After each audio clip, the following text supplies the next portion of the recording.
कृष्ण कृष्ण कृष्ण हरे हरे, हरे राम राम राम हरे हरे, हरे कृष्ण कृष्ण कृष्ण हरे हरे, हरे राम राम राम हरे हरे, हरे कृष्ण कृष्ण कृष्ण हरे हरे, हरे राम राम राम हरे हरे, हरे कृष्ण कृष्ण कृष्ण हरे हरे, हरे राम राम राम हरे हरे, हरे कृष्ण कृष्ण कृष्ण हरे हरे, हरे राम राम राम हरे हरे, हरे कृष्ण कृष्ण कृष्ण हरे हरे, हरे राम राम राम हरे हरे, हरे कृष्ण कृष्ण कृष्ण हरे हरे, हरे राम राम राम हरे हरे, हरे कृष्ण कृष्ण कृष्ण हरे हरे, हरे राम राम राम हरे हरे, हरे कृष्ण कृष्ण कृष्ण हरे हरे, हरे राम राम राम हरे हरे, हरे कृष्ण कृष्ण कृष्ण हरे हरे, हरे राम हरे हरे, हरे कृष्ण कृष्ण कृष्ण हरे हरे, हरे राम राम हरे हरे, हरे कृष्ण कृष्ण कृष्ण हरे हरे, हरे राम राम हरे हरे, हरे कृष्ण कृष्ण कृष्ण हरे हरे, हरे राम राम हरे हरे, हरे कृष्ण कृष्ण कृष्ण हरे हरे, हरे राम राम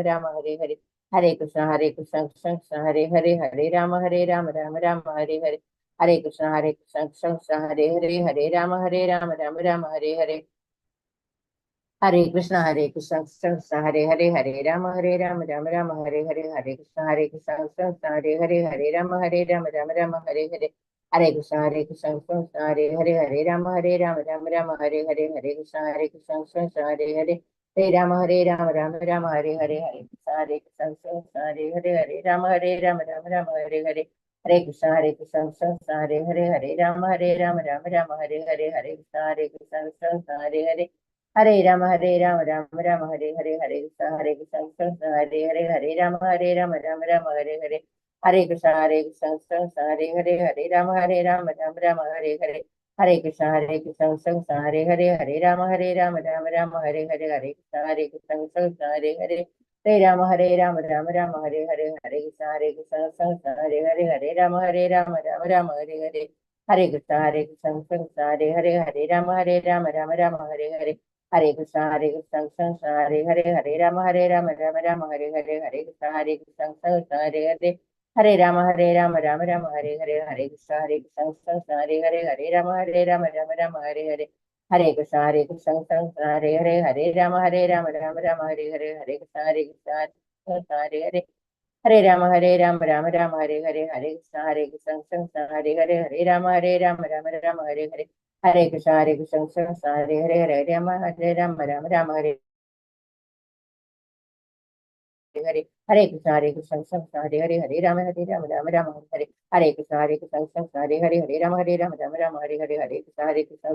कृष्ण कृष्ण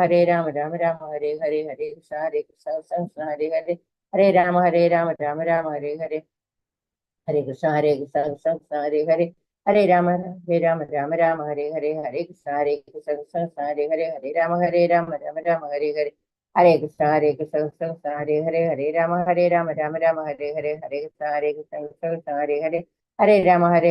राम हरे हरे, हरे कृष्ण कृष्ण हरे हरे, राम हरे हरे, हरे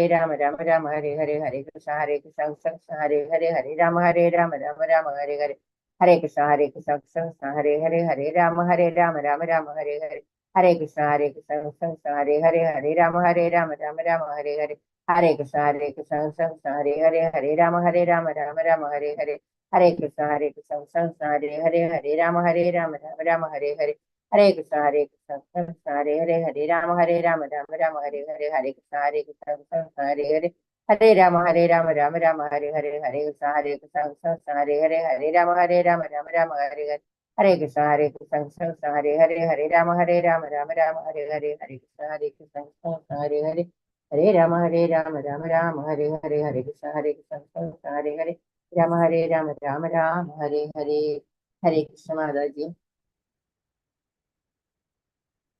हरे कृष्णा माता जी, thank you माता जी।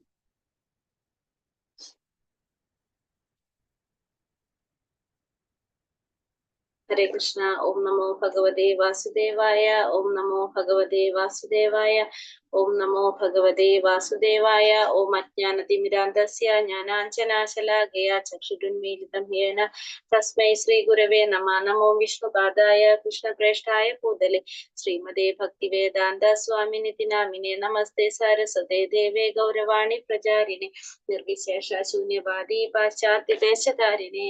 ജയ ശ്രീ കൃഷ്ണ ചൈതന്യ പ്രഭു നിത്യാനന്ദ ശ്രീ അദ്വൈത ഗദാധര ശ്രീവാസാദി ഗൗര ഭക്തവൃന്ദ. ഹരേ കൃഷ്ണ കൃഷ്ണ കൃഷ്ണ ഹരേ ഹരേ, ഹരേ രാമ രാമ രാമ ഹരേ ഹരേ. ഹരേ കൃഷ്ണ കൃഷ്ണ കൃഷ്ണ ഹരേ ഹരേ, ഹരേ രാമ രാമ രാമ ഹരേ ഹരേ. ഹരേ കൃഷ്ണ കൃഷ്ണ കൃഷ്ണ ഹരേ ഹരേ, ഹരേ രാമ രാമ രാമ ഹരേ ഹരേ.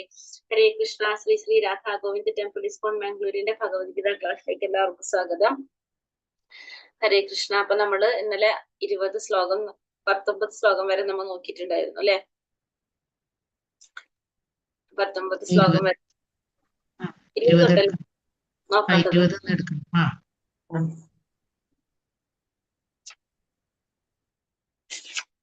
20ാമത്തെ ശ്ലോകത്തിലേക്ക് നമ്മൾ ഒന്ന് കടക്കാം. 20 ശ്ലോകം വരെയുള്ള 19 വരെയുള്ള നമ്മൾ എന്താ പറഞ്ഞത്? ലാസ്റ്റ് നമ്മള് ഒരു ഉത്തമനായിട്ടുള്ള ഭക്തന്റെ ഗുണങ്ങളെ കുറിച്ച് പറഞ്ഞിട്ടാണ് നിർത്തിയിട്ടുണ്ടായിരുന്നത് അല്ലെ. അംബരീഷ് മഹാരാജാവിനെ കുറിച്ചിട്ട് പറഞ്ഞു. അദ്ദേഹത്തിന്റെ ഗുണങ്ങള്, അദ്ദേഹം എങ്ങനെയാണ് അദ്ദേഹത്തിന്റെ ഇന്ദ്രിയങ്ങൾ ഉപയോഗിച്ചെന്ന് പറഞ്ഞിട്ടാണ് നമ്മൾ നിർത്തിയത്. മനസ്സിനെ ഭഗവാന്റെ പാതാരവിന്ദങ്ങൾ അർപ്പിച്ചു. പിന്നെന്താണ് പറഞ്ഞത്?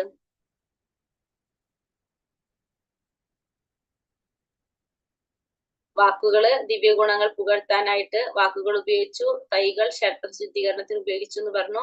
കർണങ്ങൾ ഭഗവാന്റെ കഥാശ്രവണത്തിനും, കണ്ണുകൾ ഭഗവാന്റെ രൂപത്തെ ദർശിക്കുന്നതിനും, ശരീരം ഭക്തന്മാരെ സ്പർശിക്കുന്നതിനും, ഘാണേന്ദ്രിയം പൂക്കളുടെ സൗരഭ്യത്തിനും, നാവ് തുളസീദളങ്ങളുടെ ആസ്വാദനത്തിനും, കാലുകൾ ഭഗവത് ക്ഷേത്രത്തിലേക്കുള്ള തീർത്ഥയാത്രയിലും, ശിരസ് പ്രണമിക്കുന്നതിനും, അഭിലാഷങ്ങൾ അവിടുത്തെ ആജ്ഞ നിറവേറ്റുന്നതിനും, അങ്ങനെയാണ് അംബരീഷ് മഹാരാജാവ് തന്റെ ഇന്ദ്രിയങ്ങൾ ഉപയോഗിച്ചിരുന്നെന്ന് പറഞ്ഞു. അപ്പൊ ഒരു ഭക്തന്റെ ലക്ഷണങ്ങളായിരുന്നു നമ്മൾ കണ്ടത് ലാസ്റ്റ് ശ്ലോകത്തില്. ഇനി അടുത്ത ശ്ലോകത്തിലേക്ക് പോകാം.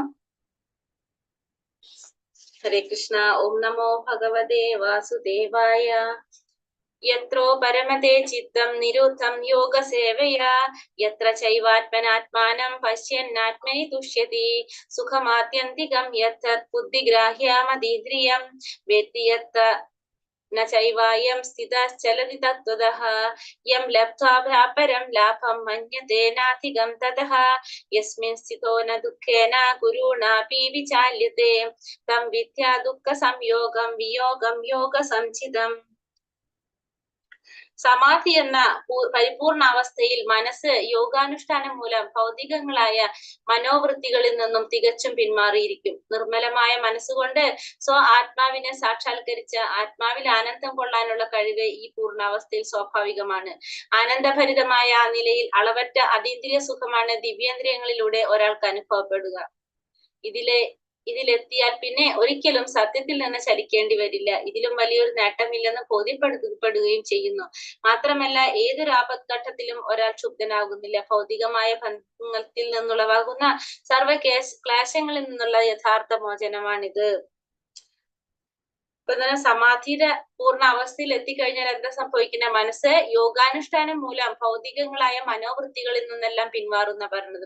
മനസ്സെന്ന് വെച്ച് കഴിഞ്ഞാൽ ഭൗതികമായിട്ടുള്ള എല്ലാ പ്രവർത്തികളിൽ നിന്നും മനസ്സ് പിന്മാറും. എവിടേക്ക് എത്തിക്കഴിഞ്ഞാല് സമാധി എന്ന് പറഞ്ഞൊരു സിറ്റുവേഷനിൽ അങ്ങനത്തെ ഒരു പൊസിഷനിൽ എത്തിക്കഴിഞ്ഞാല് നിർമ്മലമായ മനസ്സുകൊണ്ട് ആത്മാവിനെ സാക്ഷാത്കരിച്ച ആത്മാവിൽ ആനന്ദം കൊള്ളാനുള്ള കഴിവ് ഈ പൂർണ്ണാവസ്ഥയിൽ സ്വാഭാവികമായിട്ടും കിട്ടും. ആനന്ദഭരിതമായ നിലയിൽ അളവറ്റ അതീന്ദ്രിയ സുഖമാണ് ദിവ്യേന്ദ്രിയങ്ങളിലൂടെ ഒരാൾക്ക് അനുഭവപ്പെടുക. ഇതിലെത്തിയാൽ പിന്നെ ഒരിക്കലും സത്യത്തിൽ നിന്ന് ചലിക്കേണ്ടി വരില്ല. ഇതിലും വലിയൊരു നേട്ടമില്ലെന്ന് ബോധ്യപ്പെടുകയും ചെയ്യുന്നു. മാത്രമല്ല ഏതൊരു ആപത്ഘട്ടത്തിലും ഒരാൾ ക്ഷുബ്ധനാകുന്നില്ല. ഭൗതികമായുള്ള ബന്ധത്തിൽ നിന്നുളവാകുന്ന സർവ്വക്ലേശങ്ങളിൽ നിന്നുമുള്ള യഥാർത്ഥ മോചനമാണിത്. അപ്പൊ ഭൗതികമായിട്ടുള്ള ബന്ധത്തിൽ നിന്ന് സർവ്വക്ലേശങ്ങളിൽ നിന്നുള്ള ഒരു മോചനമാണ് എവിടേക്ക് എത്തിയാലും സമാധി എന്ന ആ പരിപൂർണ അവസ്ഥയിൽ എത്തിക്കഴിഞ്ഞാലുള്ള ഗുണങ്ങളാണ് ഈ പറഞ്ഞുകൊണ്ടിരിക്കുന്നത്. അങ്ങനെ എത്തിക്കഴിഞ്ഞാല് ഭൗതികമായിട്ടുള്ള എല്ലാ മനോവൃത്തികളിൽ നിന്നും പിന്മാറുന്നു. പിന്നെന്താണ്, ആനന്ദം കൊള്ളാനായിട്ട് ആനന്ദം കൊള്ളാനുള്ള കഴിവ് ഈ പൂർണ്ണാവസ്ഥയിൽ ലഭിക്കുകയാണ്. എങ്ങനെ? ആത്മാവിനെ സാക്ഷാത്കരിച്ച് സ്വന്തം ആത്മാവിനെ സാക്ഷാത്കരിച്ച് ആത്മാവിൽ ആനന്ദം കൊള്ളാനുള്ള കഴിവ് ഈ ഒരവസ്ഥയിൽ കിട്ടും. പിന്നെന്താണ്, ദിവ്യമായിട്ടുള്ള അതീന്ദ്രിയമായ സുഖമാണ് ഇന്ദ്രിയങ്ങൾക്ക് അനുഭവപ്പെടുന്നത്. പിന്നെ ഇവിടെ എത്തിക്കഴിഞ്ഞാൽ പിന്നെ സത്യത്തിൽ നിന്ന് ചലിക്കേണ്ടി വരുന്നില്ല. ഇതിലും വലിയൊരു നേട്ടമില്ലെന്ന് ബോധ്യപ്പെടുന്നു. ഏതൊരു ഘട്ടത്തിലും എന്താണ്, ശുദ്ധനാകുന്നില്ല. ഭൗതിക ബന്ധനത്തിൽ നിന്നുള്ള എല്ലാ ക്ലേശങ്ങളിൽ നിന്നും മുക്തനാകുന്നുള്ള യഥാർത്ഥ മോചനമാണിത്. അതാണ് ഈ സമാധി എന്ന ഒരു അൾട്ടിമേറ്റ് പൊസിഷനിൽ എത്തിക്കഴിഞ്ഞാലുള്ളൊരു സിറ്റുവേഷൻ, ഒരു അവസ്ഥ. യോഗ പരിശീലനത്തിൽ സാധകൻ ക്രമേണ ഭൗതിക സങ്കല്പങ്ങളിൽ നിന്ന് മുക്തനായി തീരും.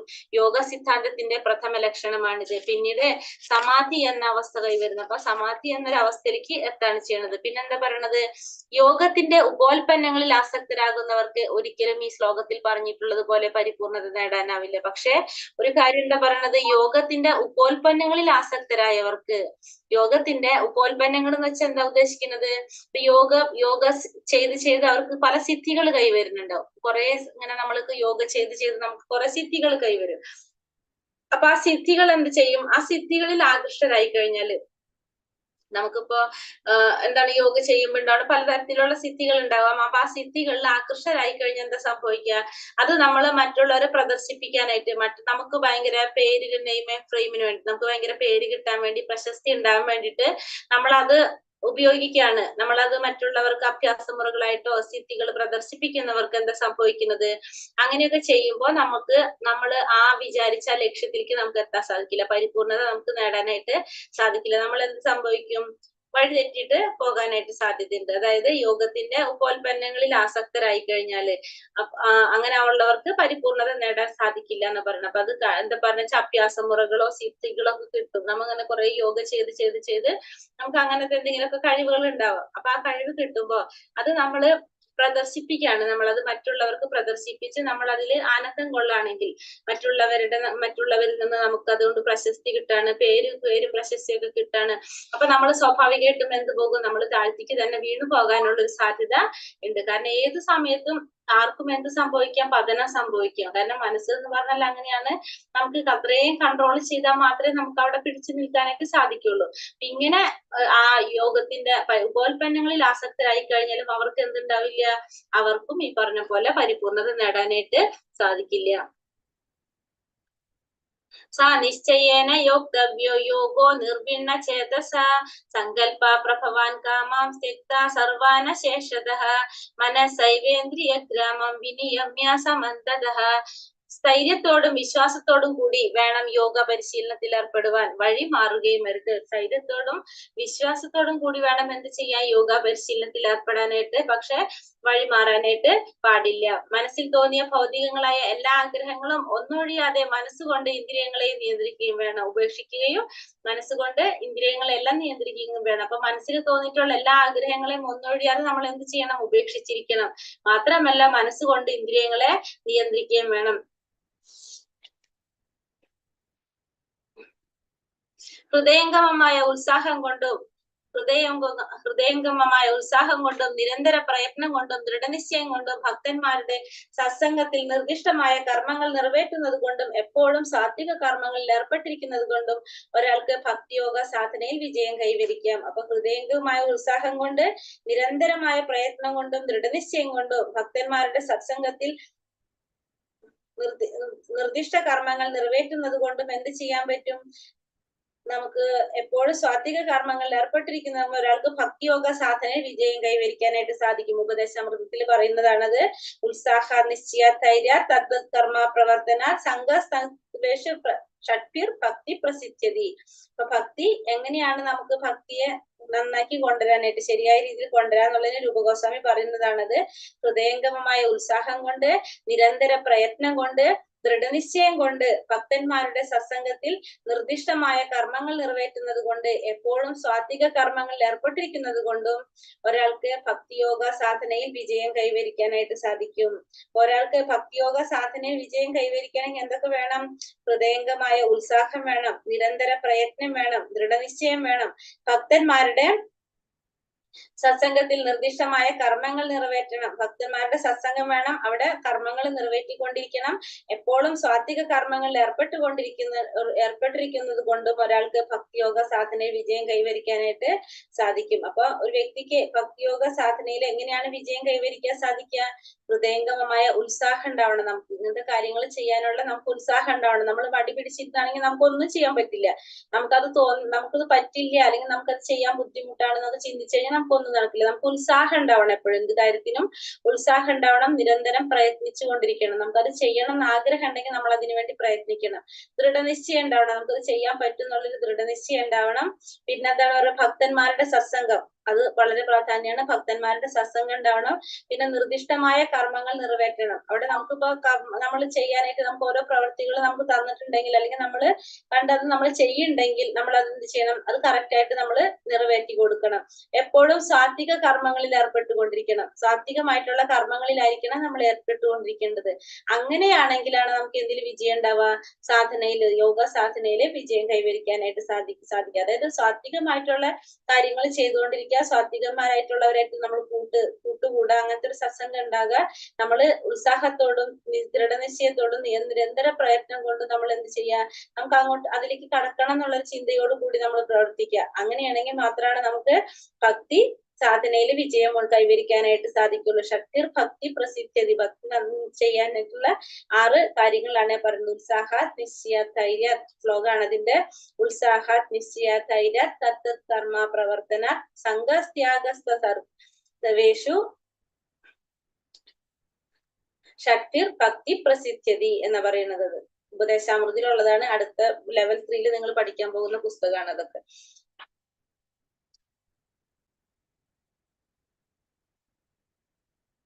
ശനൈ ശനൈ രൂപരമേ ബുദ്ധ്യാ ധൃതി ഗൃഹീതയാ ആത്മസംസ്ഥം മനാ കൃത്വാ ന കിഞ്ചിദപി ചിന്തയേത്.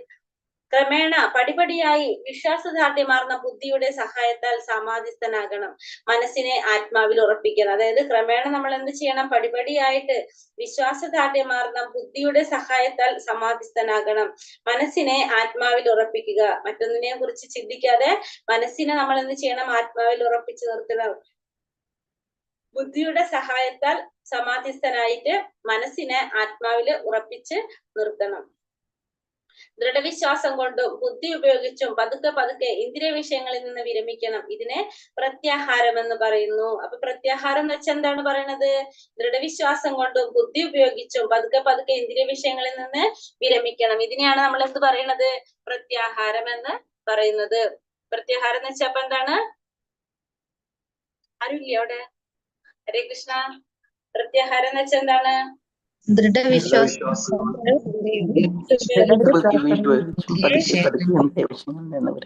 വിഷയങ്ങളിൽ നിന്ന് വിരമിക്കുന്നതിനെയാണ് നമ്മള് പ്രത്യാഹാരം എന്ന് പറയുന്നത്. അതിൽ അഷ്ടാംഗ യോഗയിൽ വരുന്ന ഒരു സ്റ്റെപ്പാണ് അത്. അപ്പൊ ദൃഢവിശ്വാസവും ബുദ്ധിയും കൊണ്ട് നമ്മൾ ഇന്ദ്രിയ വിഷയങ്ങളിൽ നിന്ന് വിരമിക്കുന്നതിനെ പ്രത്യാഹാരം എന്ന് പറയുന്നു.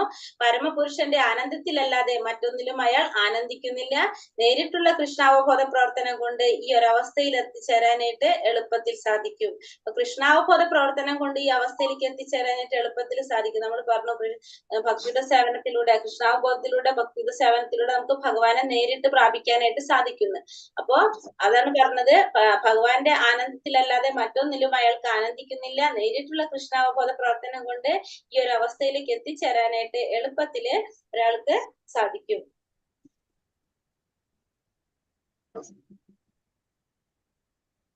യഥോ യഥോ നിശ്ചലതി മനശ്ചഞ്ചലമസ്ഥിരം തതസ്തതോ നിയമേത വശം നയേത്. സ്വഭാവേന ചഞ്ചലവും ചപലവും ചഞ്ചലവുമായ മനസ്സ് എവിടെയൊക്കെ അലഞ്ഞു നടക്കുന്നുവോ അവിടെ നിന്നെല്ലാം പിൻവലിച്ച് അതിനെ ആത്മാവിന് അധീനമാക്കിക്കൊള്ളണം.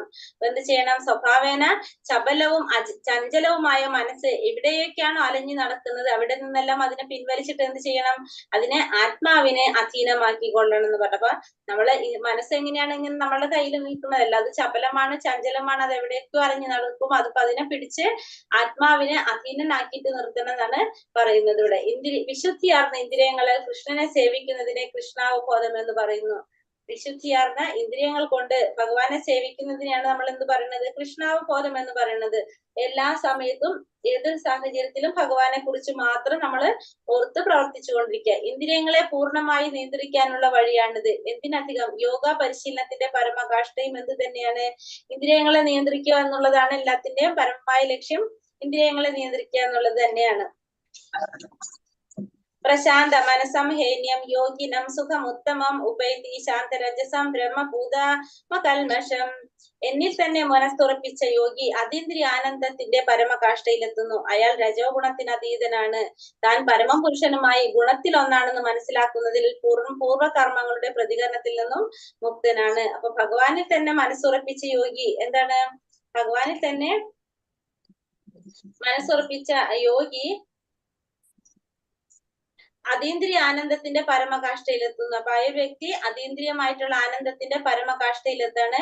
അയാൾ രജോ ഗുണത്തിന് അതീതനായിരിക്കുന്ന പറയുന്നത്. ഭഗവാനെ തന്നെ മനസ്സുറപ്പിച്ച യോഗി രജോ ഗുണത്തിന്റെ അതീതനാണ്, അതിനതീതനായിരിക്കും. താൻ പരമപുരുഷനുമായി ഗുണത്തിൽ ഒന്നാണെന്ന് മനസ്സിലാക്കുന്നു. അപ്പൊ അയാൾക്ക് എന്ത് മനസ്സിലാക്കാൻ പറ്റും? ഭഗവാനിലും ഗുണത്തില് ഒന്നാണ്, ഗുണത്തിൽ ഒന്നാണെന്ന് അയാൾക്ക് മനസ്സിലാക്കാനായിട്ട് സാധിക്കും. പൂർവ്വകർമ്മങ്ങളുടെ പ്രതികരണത്തിൽ നിന്നും ആ വ്യക്തി മുക്തനുമായിരിക്കും.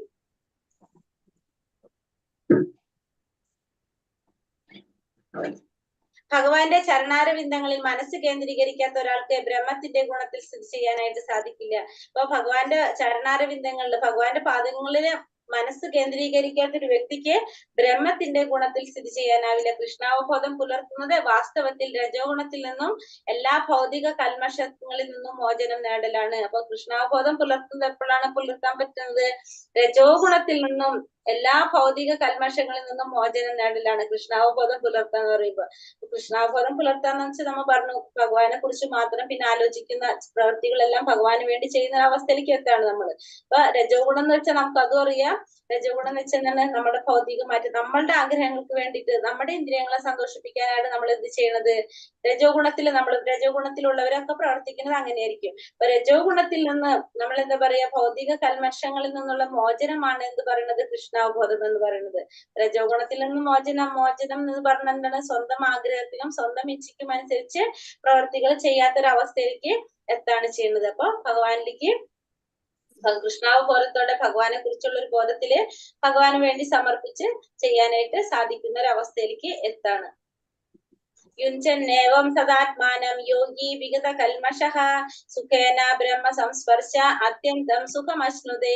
അപ്രകാരം നിയന്ത്രിതാത്മാവായ യോഗി സദാ യോഗനിഷ്ഠനായി ഭൗതിക മാലിന്യങ്ങളിൽ നിന്ന് മുക്തി നേടി ഭഗവാന്റെ അതീന്ദ്രിയ സേവനമാകുന്ന പരമാനന്ദത്തിന്റെ അത്യുന്നതമായ അവസ്ഥയിലെത്തുന്നു. അപ്രകാരം എന്താ വെച്ചാൽ നിയന്ത്രിതാത്മാവായിട്ടുള്ള യോഗി സദാ യോഗനിഷ്ഠനായി ഭൗതിക മാലിന്യങ്ങളിൽ നിന്ന് മുക്തി നേടി ഭഗവാന്റെ അതീന്ദ്രിയ സേവനമാകുന്ന പരമാനന്ദത്തിന്റെ അത്യുന്നതമായ അവസ്ഥയിലെത്തുന്നു. അപ്പൊ ഈ നിയന്ത്രിതാത്മാവായിട്ടുള്ള യോഗി എന്താണ്? സദാ യോഗനിഷ്ഠനായി ഭൗതിക മാലിന്യങ്ങളിൽ നിന്നെല്ലാം മുക്തി നേടി ഭഗവാന്റെ അതീന്ദ്രിയ സേവനമാകുന്ന പരമാനന്ദം, നമുക്ക് കിട്ടുന്ന ആ പരമാനന്ദത്തിന്റെ അത്യുന്നതമായ അവസ്ഥയിൽ ആരെത്താണ്? ആ യോഗി എത്താണ്. പരമപുരുഷനോട് ബന്ധപ്പെട്ട തന്റെ മൂലസ്വരൂപം അറിയുക എന്നതാണ് ആത്മസാക്ഷാത്കാരം. പരമപുരുഷന്റെ വിഭിന്ന അംശമാണ് ജീവാത്മാവ്. അതിന്റെ യഥാർത്ഥ സ്ഥാനം ഭഗവാന്റെ അതീന്ദ്രിയമായ ഭക്തിയുടെ സേവനത്തിലാണ്. അപ്പൊ ജീവാത്മാവിന്റെ മൂലസ്വരൂപം എന്താണെന്ന് മനസ്സിലാക്കി കഴിഞ്ഞാൽ ജീവാത്മാവിന്റെ ലക്ഷ്യം എന്താണ്? ഭഗവാനെ സേവിക്കുക എന്നുള്ളതാണ് തന്റെ ലക്ഷ്യം. തന്റെ കർത്തവ്യം ഭഗവാനെ സേവിച്ചു കൊണ്ടിരിക്കുക എന്നുള്ളതാണ് ജീവാത്മാവിന് മനസ്സിലാക്കി കഴിഞ്ഞാൽ പിന്നെ ജീവാത്മാവ് എന്താ ചെയ്യുന്നത്? ഭഗവാനെ സേവിച്ചു കൊണ്ടിരിക്കും. അപ്പൊ അത് മനസ്സിലാക്കുക, തന്റെ മൂലസ്വരൂപത്തെ കുറിച്ച് മനസ്സിലാക്കുക എന്നുള്ളതിനാണ് എന്ത് പറയുന്നത്? ആത്മസാക്ഷാത്കാരം എന്ന് പറയുന്നത് തന്നെ എന്താണ്? ജീവാത്മാവിന് തന്റെ മൂലസ്വരൂപത്തെ കുറിച്ച് മനസ്സിലാക്കുക, അതിനാണ് നമ്മൾ ആത്മസാക്ഷാത്കാരം എന്ന് പറയുന്നത്. അപ്പൊ പരമപുരുഷന്റെ വിഭിന്ന അംശമാണ് എന്ത്? ജീവാത്മാവ്. അതിന്റെ ആ മൂലസ്വരൂപത്തെ കുറിച്ച് മനസ്സിലാക്കി കഴിഞ്ഞാൽ സ്വാഭാവികമായിട്ട് അതെന്താ ചെയ്യുക? ഭഗവാന്റെ അതീന്ദ്രിയമായ സേവനത്തില് ഏർപ്പെട്ടുകൊണ്ടിരിക്കും. കാരണം തന്റെ കർത്തവ്യം എന്താണെന്ന് ആർക്ക് മനസ്സിലാകാണ്? ജീവാത്മാവിനെ മനസ്സിലാകാണ്. സർവഭൂതാസ്തമാത്മാനം സർവഭൂതാസ്തമാത്മാനം സർവഭൂതാനി ചാത്മനി ഈക്ഷതേ യോഗയുക്താത്മാ സർവത്ര സമദർശനഃ. ഒരു യഥാർത്ഥ യോഗി സർവജീവികളിലും എന്നെ കാണുന്നു. അയാൾ സർവജീവികളെയും എന്നിലും കാണുന്നു. ആത്മസാക്ഷാത്കാരം സിദ്ധിച്ചവൻ പരമപുരുഷനായ എന്നെ എവിടെയും കണ്ടെത്തും. അപ്പൊ യഥാർത്ഥത്തിലുള്ള ഒരു യോഗി എന്താണ്? എല്ലാവരിലും ഭഗവാനെ ദർശിക്കും. ഭഗവാനിൽ എല്ലാവരെയും ദർശിക്കാനായിട്ട് ആ വ്യക്തിക്ക് സാധിക്കും, ആ യോഗിക്ക് സാധിക്കും. ആത്മസാക്ഷാത്കാരം സിദ്ധിച്ചവൻ പരമപുരുഷനായ എന്നെ എവിടെയും കണ്ടെത്തും. അപ്പൊ ആത്മസാക്ഷാത്കാരം സിദ്ധിച്ച വ്യക്തിയാണെങ്കിൽ എന്താണ്? ആ വ്യക്തി പരമപുരുഷനായ ഭഗവാനെ എല്ലാവരിലും എവിടെയും ദർശിക്കാനായിട്ട് ആ വ്യക്തിക്ക് സാധിക്കും.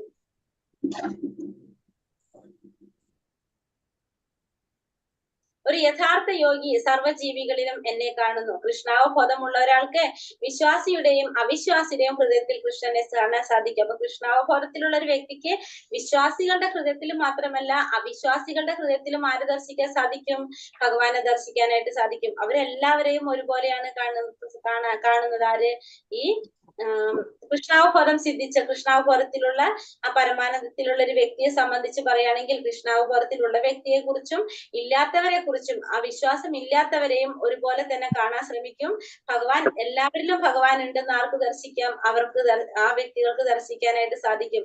സർവഭൂതങ്ങളിലും പരമാത്മാ സാന്നിധ്യമുണ്ട്. ഭഗവാന് മൗലികമായി രണ്ട് ശക്തികളാണുള്ളത്. ഒന്ന് ആത്മീയ ശക്തിയും ഒന്ന് ഭൗതിക ശക്തിയും. ഭഗവത് ദാസന്മാരാണെന്ന് അറിയാവുന്ന യോഗി അവരെ സമദൃഷ്ടിയോടാണ് വീക്ഷിക്കുക. അപ്പൊ ഭഗവാന്റെ ദാസന്മാരാണെന്ന് മനസ്സിലാക്കി കഴിഞ്ഞാൽ അവരെങ്ങനെയാണ് വീക്ഷിക്കുന്നത്? സമദൃഷ്ടിയോടെയാണ് അവര് വീക്ഷിക്കുന്നത്.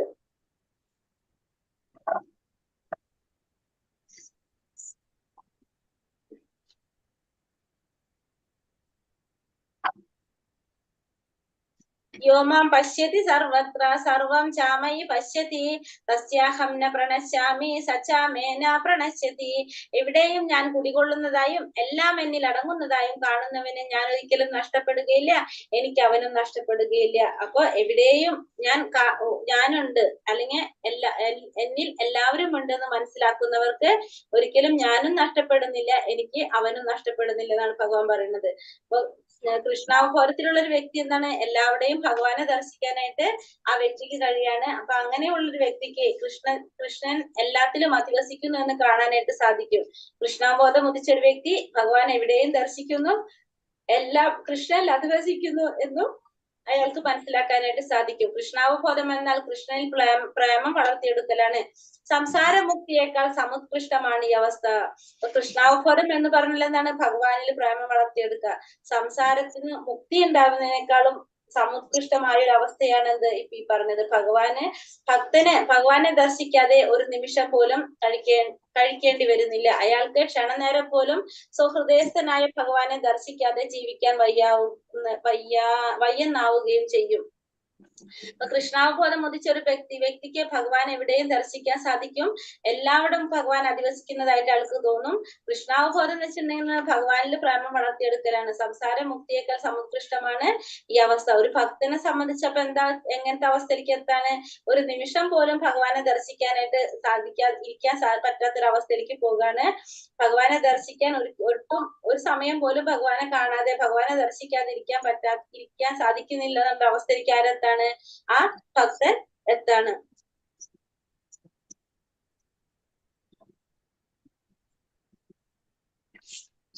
സർവഭൂതസ്ഥിതം യോ മാം ഭജത്യേകസ്ത്വമാസ്ഥിതഃ സർവഥാ വർത്തമാനോപി സ യോഗി മയി വർത്തതേ. ഞാനും പരമാത്മാവും ഒന്നു തന്നെയാണെന്ന് അറിഞ്ഞുകൊണ്ട് ആരാധ്യനായ പരമാത്മാവിന്റെ സേവനത്തിൽ മുഴുകിയ യോഗി ഏത് സന്ദർഭത്തിലും എന്നിൽ തന്നെ ജീവിക്കുന്നു. ഞാനും പരമാത്മാവും ഒന്നു തന്നെയാണെന്ന് അറിഞ്ഞുകൊണ്ട്, ഈ പറഞ്ഞ ഞാൻ ആരാണ് ഇവിടെ? ഭഗവാനും പരമാത്മാവും ഒന്നു തന്നെയാണെന്ന് അറിഞ്ഞുകൊണ്ട് ആരാധ്യനായ പരമാത്മാവിന്റെ സേവനത്തിൽ മുഴുകിയ യോഗി ഏത് സന്ദർഭത്തിലും എന്നിൽ തന്നെ ജീവിക്കുന്നു. അപ്പൊ ആ യോഗിക്ക് മനസ്സിലാവാണ് അവരുടെ യോഗിയുടെ ഉള്ളിലിരിക്കുന്ന പരമാത്മാവും ഭഗവാനും ഒന്ന് തന്നെയാണെന്ന് മനസ്സിലാക്കി കഴിഞ്ഞാൽ ആ ആരാധനയായിട്ടുള്ള യോഗി എന്ത് ചെയ്യാണ്? പരമാത്മാവിന്റെ സേവനത്തിൽ മുഴുകിയ യോഗി ഏത് സന്ദർഭത്തിലും എന്നിൽ തന്നെ ജീവിക്കുന്നു. അപ്പൊ ഭഗവാനും എന്താ പറഞ്ഞ ഭഗവാനും ആരും ഒന്ന് തന്നെയാണ്, പരമാത്മാവായിട്ടിരിക്കുന്ന ഭഗവാനും നമ്മൾ ഈ പറഞ്ഞ ഭഗവാനും ഒന്ന് തന്നെയാണെന്ന് മനസ്സിലാക്കി കഴിഞ്ഞാൽ, ഞാനും പരമാത്മാവും ഒന്ന് തന്നെയാണെന്ന് മനസ്സിലാക്കി കഴിഞ്ഞാൽ ആ യോഗി എന്താണ്? ആരാധ്യനായ പരമാത്മാവിന്റെ സേവനത്തിൽ മുഴുകിയ യോഗി ഏത് സന്ദർഭത്തിലും എന്നിൽ തന്നെ ജീവിക്കുന്നു.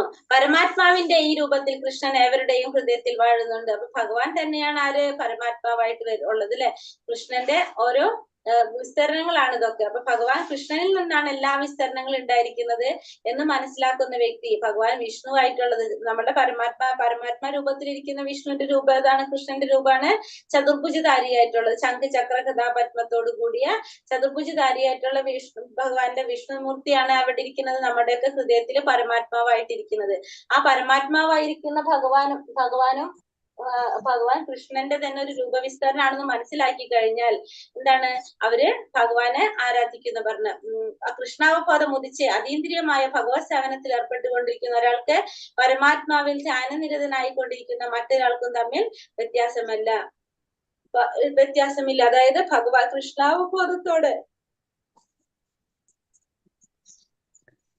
കൃഷ്ണാവബോധത്തോടെ അതീന്ദ്രിയമായ ഭഗവാന്റെ സേവനത്തിൽ ഏർപ്പെട്ടുകൊണ്ടിരിക്കുന്ന ഒരാൾക്കും പരമാത്മാവിൽ ധ്യാനനിരതരായിരിക്കുന്ന ഒരാൾക്കും തമ്മിൽ വ്യത്യാസമില്ല. കൃഷ്ണാവബോധത്തോടെ അതീന്ദ്രിയമായിട്ടുള്ള സേവനത്തിൽ ഏർപ്പെട്ടിരിക്കൊണ്ടിരിക്കുന്ന വ്യക്തി എന്താ ചെയ്യുന്നത്? ഭഗവാനെ സേവിച്ചുകൊണ്ടിരിക്കുകയാണ്.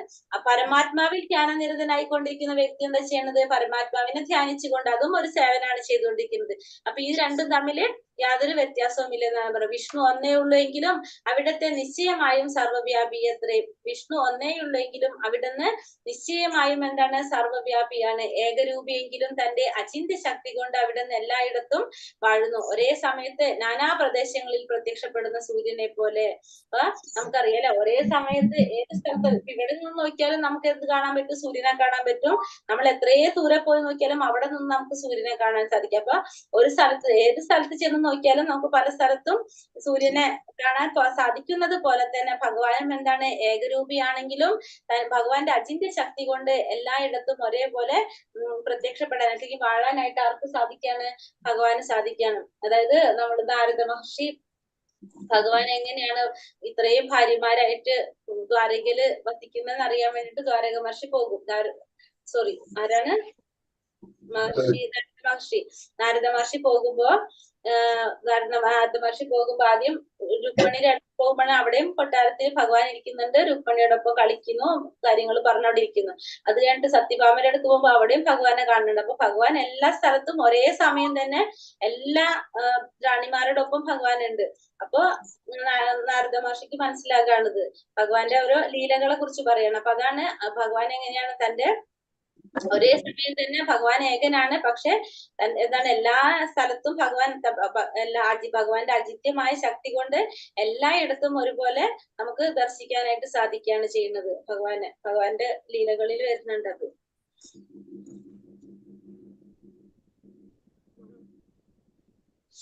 ആത്മൗപമ്യേന സർവത്ര സമം പശ്യതി അർജുന സുഖം വാ യതി വാ ദുഃഖം സായോഗി പരമോ മതഃ. അല്ലയോ അർജുന, എല്ലാ ജീവികളെയും അവരുടെ സുഖത്തിലും ദുഃഖത്തിലും തന്നോട് സദൃശ്യനായി കണ്ട് സമഭാവനയോടെ വർത്തിക്കുന്നവനാണ് ഉത്തമനായ യോഗി. ഉത്തമനായ ഒരു യോഗി എങ്ങനെയാണ്? എല്ലാ ജീവികളെയും അവരുടെ സുഖത്തിലും ദുഃഖത്തിലും തന്നോട് സദൃശ്യനായി കണ്ട്. അപ്പൊ എല്ലാ യോഗി എന്ന് പറഞ്ഞിട്ടുണ്ടെങ്കില് ഉത്തമനായിട്ടുള്ള യോഗി എന്ന് വെച്ചിട്ടുണ്ടെങ്കിൽ സുഖം വന്നാലും എല്ലാ ജീവികളോടും തന്നോട് സദൃശ്യനായി കണ്ട് സമഭാവനയോടെ വർത്തിക്കുന്നവനാണ് ഉത്തമനായിട്ടുള്ള യോഗി.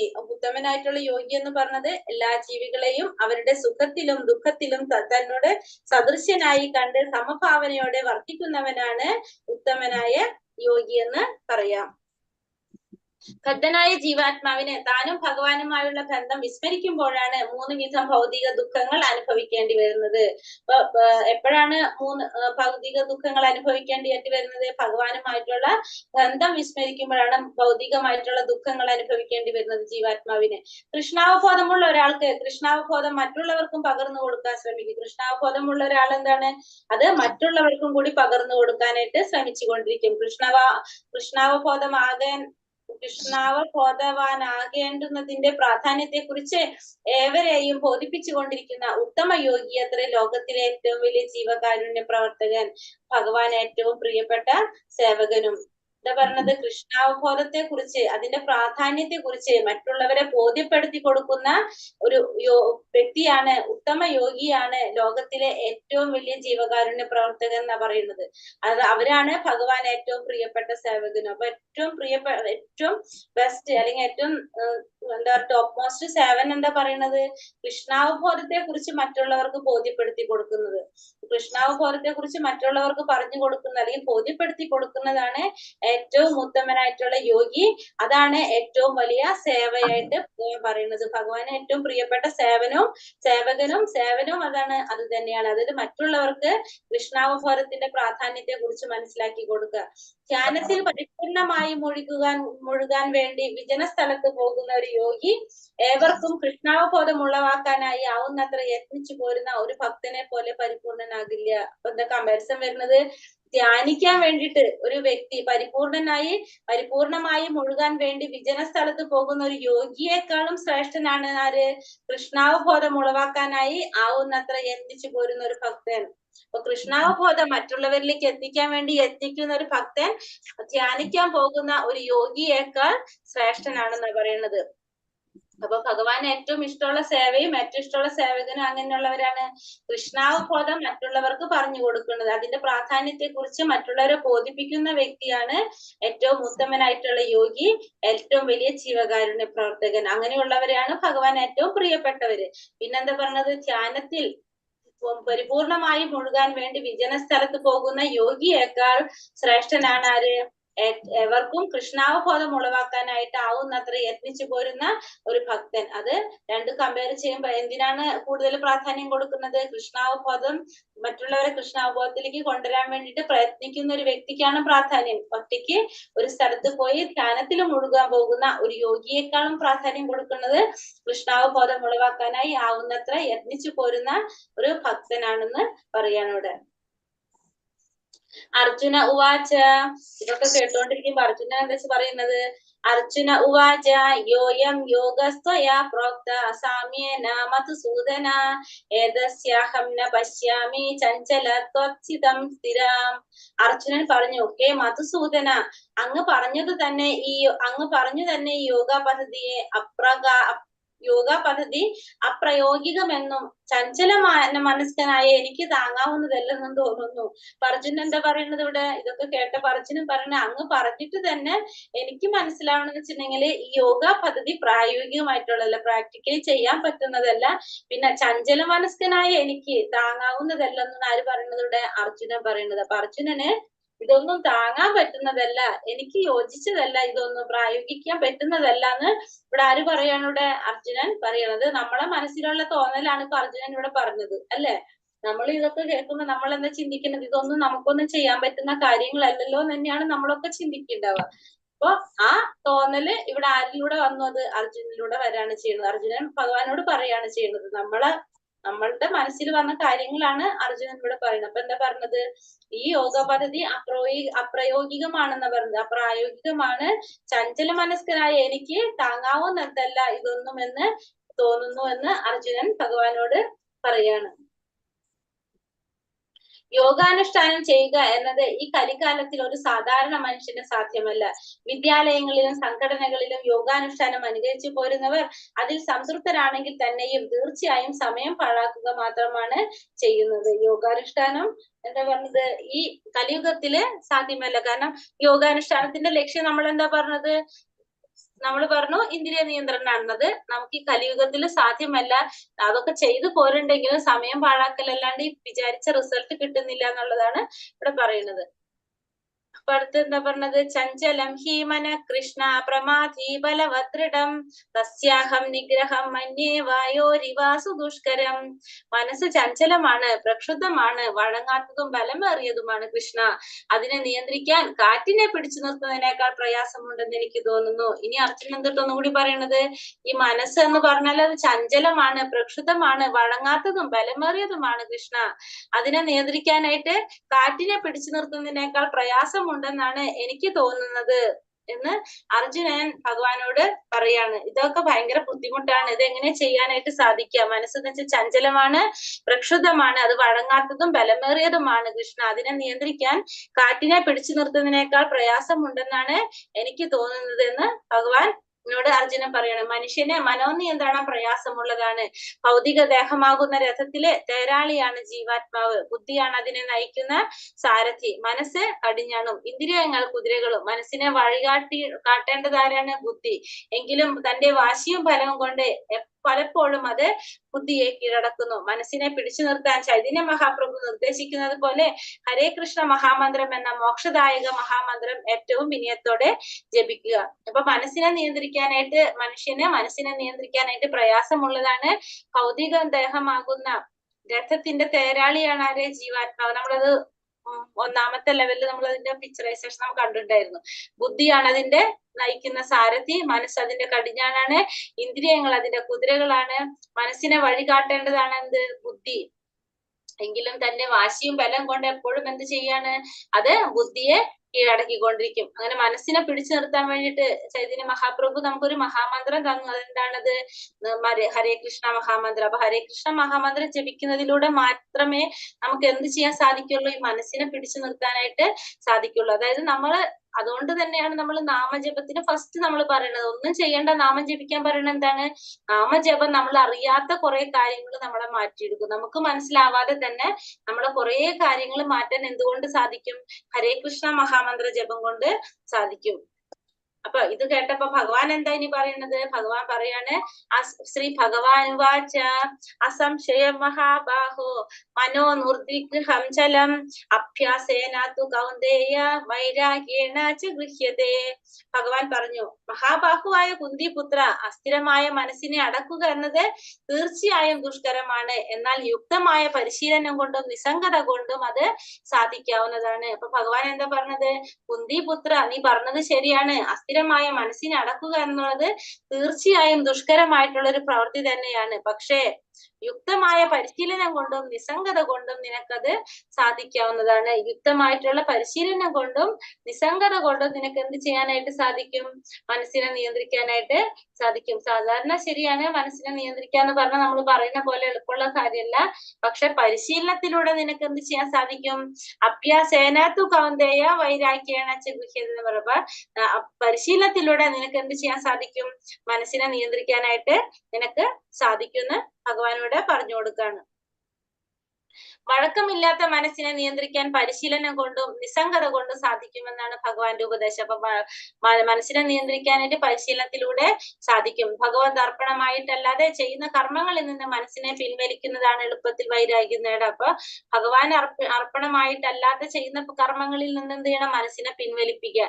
അങ്ങനെ എളുപ്പത്തിൽ നമുക്ക് എന്ത് ചെയ്യാൻ സാധിക്കും? വൈരാഗ്യം നേടാനായിട്ട് സാധിക്കും. അതിൽ നിന്നൊക്കെ നമുക്ക് മോചനം നേടാനായിട്ട് സാധിക്കും. ഭക്തിയുടെ സേവനം കൊണ്ട് മനസ്സ് ഭൗതിക ഉദ്ദേശങ്ങളിൽ നിന്ന് പിന്മാറുമ്പോൾ ഒരാൾ ദിവ്യ സംതൃപ്തി അടങ്ങും. അപ്പൊ ഭക്തിയുടെ സേവനത്തിലൂടെ ഒരു വ്യക്തി ഭൗതികമായിട്ടുള്ള ആഗ്രഹങ്ങളിൽ നിന്ന്, ഭൗതികമായിട്ടുള്ള പ്രവർത്തനങ്ങളിൽ നിന്ന് പിന്മാറുമ്പോൾ എന്താണ്? അവിടെ നമ്മളെ ലക്ഷ്യത്തിലേക്ക് എത്തുന്നത് മനസ്സിലാക്കാം. കൃഷ്ണന് നിവേദിച്ച് പ്രസാദം ഭക്ഷിക്കുന്നത് ദുരിതം അനുഭവിക്കുന്ന രോഗിക്ക് പഥ്യഭോജനവുമാണ്. ഈ ചികിത്സയാണ് കൃഷ്ണാവബോധ പ്രക്രിയ. അപ്പൊ ഭഗവാന് നിവേദിച്ച ഭക്ഷണം കിട്ടുക, അതാണ് ദുരിതം അനുഭവിക്കുന്നവർക്ക് എന്താ പറയാ, രോഗിക്ക് പഥ്യഭോജനം കിട്ടുന്ന പോലെയാണ് എന്താ പറയുന്നത്, കൃഷ്ണന് നിവേദിച്ച പ്രസാദം ഭക്ഷിക്കുന്നു. ഈ ഒരു ചികിത്സയെ നമുക്ക് എന്ത് പറയാം? കൃഷ്ണാവബോധ പ്രക്രിയ എന്ന് പറയാനായിട്ട് സാധിക്കും.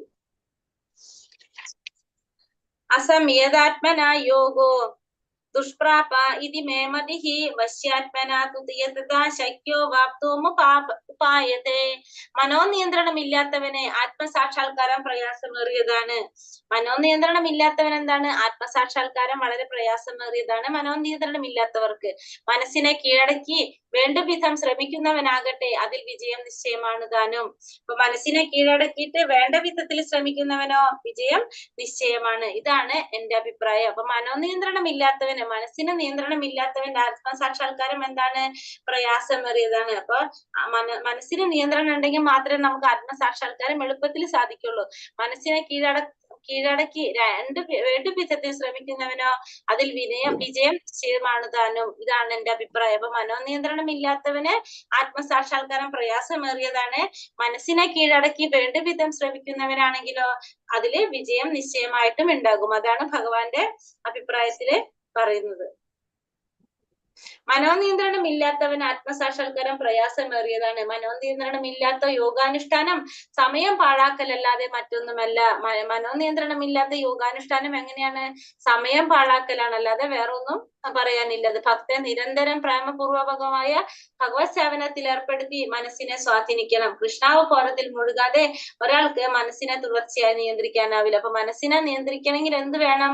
ഭഗവാന്റെ സേവനത്തിൽ ഏർപ്പെട്ടുകൊണ്ട് മനസ്സിനെ സ്വാധീനിച്ച് അതിനെ നിയന്ത്രിക്കാനായിട്ട് ശ്രമിക്കണം. അപ്പൊ കൃഷ്ണാവബോധത്തിൽ പ്രവർത്തിച്ചാൽ മാത്രമേ, മുഴുകാത്ത ഒരു വ്യക്തിക്ക് മനസ്സിനെ നിയന്ത്രിക്കാനായിട്ട് സാധിക്കുന്നില്ല എന്നുള്ളതാണ് ഇവിടെ പറയുന്നത്. മനസ്സിനെ നിയന്ത്രിച്ചില്ലെങ്കിലോ ആത്മസാക്ഷാത്കാരം വളരെ പ്രയാസവുമായിരിക്കും പറയാണ്. അപ്പൊ നിരന്തരം ഭക്തിയുടെ സേവനത്തിലൂടെ കൃഷ്ണാവബോധത്തിലൂടെ മാത്രമേ നമുക്ക് എന്ത് ചെയ്യാനും സാധിക്കുള്ളൂ? മനോനിയന്ത്രണം എളുപ്പമാക്കാനായിട്ട് സാധിക്കുള്ളൂ. അർജുന ഉവാച. അപ്പൊ ഈ അർജുനൻ എന്താ ചോദിക്കുന്നത്? അയതി ശ്രദ്ധയോ ഭേദോ യോഗ ചലിത മാനസഃ അപ്രാപ്യ യോഗ സംസിദ്ധി കാമ്യതീം കൃഷ്ണ ഗച്ഛതി. അർജുനൻ പറഞ്ഞു, അല്ലയോ കൃഷ്ണ, വിജയം പ്രാപിക്കാത്ത അതീന്ദ്രിയ ജ്ഞാനിയുടെ ഗതി എന്ത്? ആരംഭത്തിൽ വിശ്വാസപൂർവ്വം ആത്മസാക്ഷാത്കാരത്തിനുള്ള പദ്ധതി കൈക്കൊള്ളുകയും പിന്നീട് ലൗകിക വാസനകളാൽ വഴിതെറ്റിക്കപ്പെട്ട് യോഗത്തിന്റെ പൂർണ്ണതയിൽ എത്താതെ പിന്മാറുകയും ചെയ്യുന്ന യോഗിക്ക് എന്ത് സംഭവിക്കും? അപ്പൊ ഇതും നമ്മളുടെ മനസ്സിൽ തന്നെ വരുന്ന ചോദ്യമാണ് അല്ലെ? കാരണം ചെയ്യാൻ പാടാണെന്ന് പറഞ്ഞപ്പോ ഭഗവാൻ എന്ത് പറഞ്ഞു? ഡെയിലി അഭ്യാസത്തിലൂടെ നിനക്കത് ചെയ്യാൻ സാധിക്കും എന്ന് പറഞ്ഞു. മനസ്സിനെ കീഴടക്കാനായിട്ട് പാടാന്ന് പറഞ്ഞു. ഡെയിലി അഭ്യാസത്തിലൂടെ, പരിശീലനത്തിലൂടെ നിനക്ക് എന്ത് ചെയ്യാൻ സാധിക്കും? മനസ്സിനെ കീഴടക്കാൻ സാധിക്കും എന്ന് പറഞ്ഞു. മനസ്സിനെ കൺട്രോൾ ചെയ്യാനായിട്ട് സാധിക്കും. അപ്പൊ അടുത്ത ക്വസ്റ്റ്യൻ വരണം, ഇപ്പൊ നമുക്കിത് എപ്പോഴും ചെയ്യാൻ സാധിക്കില്ല, ചിലപ്പോ നമ്മളെ നിയന്ത്രണം വിട്ടുപോകാം. അപ്പൊ ഇത്രയും നമ്മൾ ചെയ്തതൊക്കെ എന്തായിട്ട് മാറും? അപ്പൊ വെറുതെ പാഴായി പോകില്ല. നമ്മൾ കുറെ കഷ്ടപ്പെട്ട് നമ്മൾ ഇങ്ങനെയൊക്കെ ചെയ്ത് നിയന്ത്രണത്തിലൊക്കെ കൊണ്ടുവന്ന് പെട്ടെന്ന് നമുക്ക് സംഭവിക്കാം. കാരണം അത് ഏതൊരു സമയത്തും ആർക്കും സംഭവിക്കും എന്നാണ് പറയുന്നത് നമ്മൾ. കാരണം അത്രയും നമ്മൾ ഇന്ദ്രിയങ്ങൾ നിയന്ത്രിച്ചാലും നമുക്ക് പറയാം, വിശ്വാമിത്ര മഹർഷിയൊക്കെ അത് നമുക്ക് കേട്ടിട്ടുള്ളതല്ലേ. കാരണം അവരൊക്കെ ആ ഒരു അവസ്ഥയിൽ നിന്നിട്ടടക്കം അവരെന്ത് സംഭവിച്ചിട്ടുണ്ട്? പതനം സംഭവിച്ചിട്ടുണ്ട്. അപ്പൊ അതൊക്കെ എല്ലാവർക്കും സംഭവിക്കാവുന്ന കാര്യങ്ങളാണ്. അപ്പൊ അങ്ങനെയൊക്കെ സംഭവിക്കുമ്പോ അങ്ങനെയുള്ളവർക്ക് എന്ത് പറ്റുന്നാണ് ചോദിക്കുന്നത്. കാരണം ഇതിപ്പോ ശരി, നമ്മൾ കുറെ കഷ്ടപ്പെട്ട് മനസ്സിനൊക്കെ നിയന്ത്രിച്ച് നമ്മൾ ആത്മസാക്ഷാത്കാരത്തിലൊക്കെ എത്തിയതിനു ശേഷം നമുക്ക് എന്ത് സംഭവിക്കാം? എന്തെങ്കിലും സാഹചര്യം കൊണ്ടോ നമ്മൾ ചെയ്ത എന്തെങ്കിലും പ്രവൃത്തി കൊണ്ടോ എന്തെങ്കിലും കാരണം കൊണ്ട് നമുക്ക് പതനം സംഭവിക്കാം. അപ്പൊ അർജുനൻ ചോദിക്കാണ്, അങ്ങനെയൊക്കെ സംഭവിച്ചു കഴിഞ്ഞാൽ അവരുടെ അവസ്ഥ എന്തായിരിക്കും? കാരണം ഇത് നമ്മൾ മുൻകൂട്ടി കാണണം അല്ലെ? ഇങ്ങനെ നമുക്ക് സംഭവിക്കാം, ചെയ്തതിന് ശേഷം നമുക്ക് പ്രശ്നങ്ങൾ ഉണ്ടാകാം, ചെയ്യാതിരിക്കാം, എന്തെങ്കിലും കാരണം കൊണ്ടൊക്കെ ചെയ്യാതിരിക്കാം. അപ്പൊ അങ്ങനെയുള്ളവർക്ക് എന്ത് സംഭവിക്കുമെന്നാണ് അടുത്ത ചോദ്യം അർജുനൻ ചോദിക്കുന്നത്. അപ്പൊ ഭഗവാൻ എന്താ പറയുന്നത്? ആത്മസാക്ഷാത്കാരത്തിലേക്ക് അഥവാ യോഗ ദർശനത്തിലേക്കുള്ള വഴി ഭഗവത്ഗീത ചൂണ്ടിക്കാട്ടുന്നുണ്ട്. ജീവാത്മാവിന്റെ മൂലസ്വരൂപത്തെയും ഭഗവാനുമായുള്ള ബന്ധത്തെയും മനസ്സിലാക്കേണ്ടതുണ്ട്. നഷ്ടപ്പെട്ടു പോയ ബന്ധം പുനഃസ്ഥാപിച്ച് കൃഷ്ണാവബോധത്തിന്റെ പരമകാഷ്ഠയിലെത്തേണ്ടത് എങ്ങനെയാണെന്ന് അറിയേണ്ടതുണ്ട്. ബദ്ധനായ ജീവാത്മാവ് ആധ്യാത്മിക ചര്യയിൽ യമനിയമങ്ങൾ അനുഷ്ഠിക്കുമ്പോഴും പ്രലോഭനങ്ങളാൽ വശീകരിക്കപ്പെടാനുള്ള സാധ്യതയുണ്ട്. അപ്പൊ ഇനി നമുക്ക് നോക്കാം എന്താണ് ഭഗവാൻ അപ്പൊ അതിന് പറയുന്നത്. ഒരെണ്ണം കൂടി പറയുന്നുണ്ട്. അർച്ചന ചോദിക്കുന്നുണ്ട്, കച്ചിന്നോ ഭയ വിപ്രഷ്ട ചിന്ന ബ്രഹ്മിവ നശ്യതി അപ്രതിഷ്ഠോ മഹാബാഹോ വിമൂഢോ ബ്രഹ്മണാപതി. ഹേ മഹാബാഹോ കൃഷ്ണ, അങ്ങനെ അതീന്ദ്രിയതയുടെ മാർഗത്തിൽ നിന്ന് ഭ്രഷ്ടനായി തീർന്ന ഒരാൾ ഭൗതികമായോ ആധ്യാത്മികമായോ ഉത്കൃഷ്ടനാവാതെയും ഒരിടത്ത് സ്ഥാനമില്ലാതെയും ചിന്ന ഭിന്നമായും മേഘത്തെ പോലെ നശിക്കുമോ? ഈ അർജുനന്റെ അടുത്ത ടെൻഷൻ എന്താണ്? ഈ ഭൗതികതയിൽ നിന്ന് പോവുകയും ചെയ്ത് ആത്മീയതയിൽ എത്തിയില്ല. ഈ ഒരു അവസ്ഥയിലേക്ക് എത്തിക്കഴിഞ്ഞാല്, കാരണം ഭൗതികയിൽ നമ്മൾ വിട്ടു, നമ്മൾ എത്തി, പക്ഷെ അതിനുശേഷം നമ്മൾ കറക്റ്റ് ആയിട്ട് ചെയ്യാത്തത് കൊണ്ട്, അതല്ലെങ്കിൽ നമ്മളെ മനോനിയന്ത്രണം വിട്ടുപോയത് കൊണ്ട് നമുക്ക് എന്താണ്? ആത്മീയതയിൽ നിന്ന് പോരേണ്ടി വന്നു, ഭൗതികയിൽ നിന്ന് കടന്നു. അപ്പൊ രണ്ടിന്റെ സെന്ററിൽ നിൽക്കാണ് നമ്മള്. അപ്പൊ അങ്ങനത്തെ ഒരു സിറ്റുവേഷനിൽ വന്നു കഴിഞ്ഞാൽ നമ്മള് ചിന്ന ഭിന്നമായ മേഘത്തെ പോലെ നമ്മൾ നശിച്ചു പോകുമെന്നാണ് ഇനി ആരുടെ അടുത്ത സംശയം?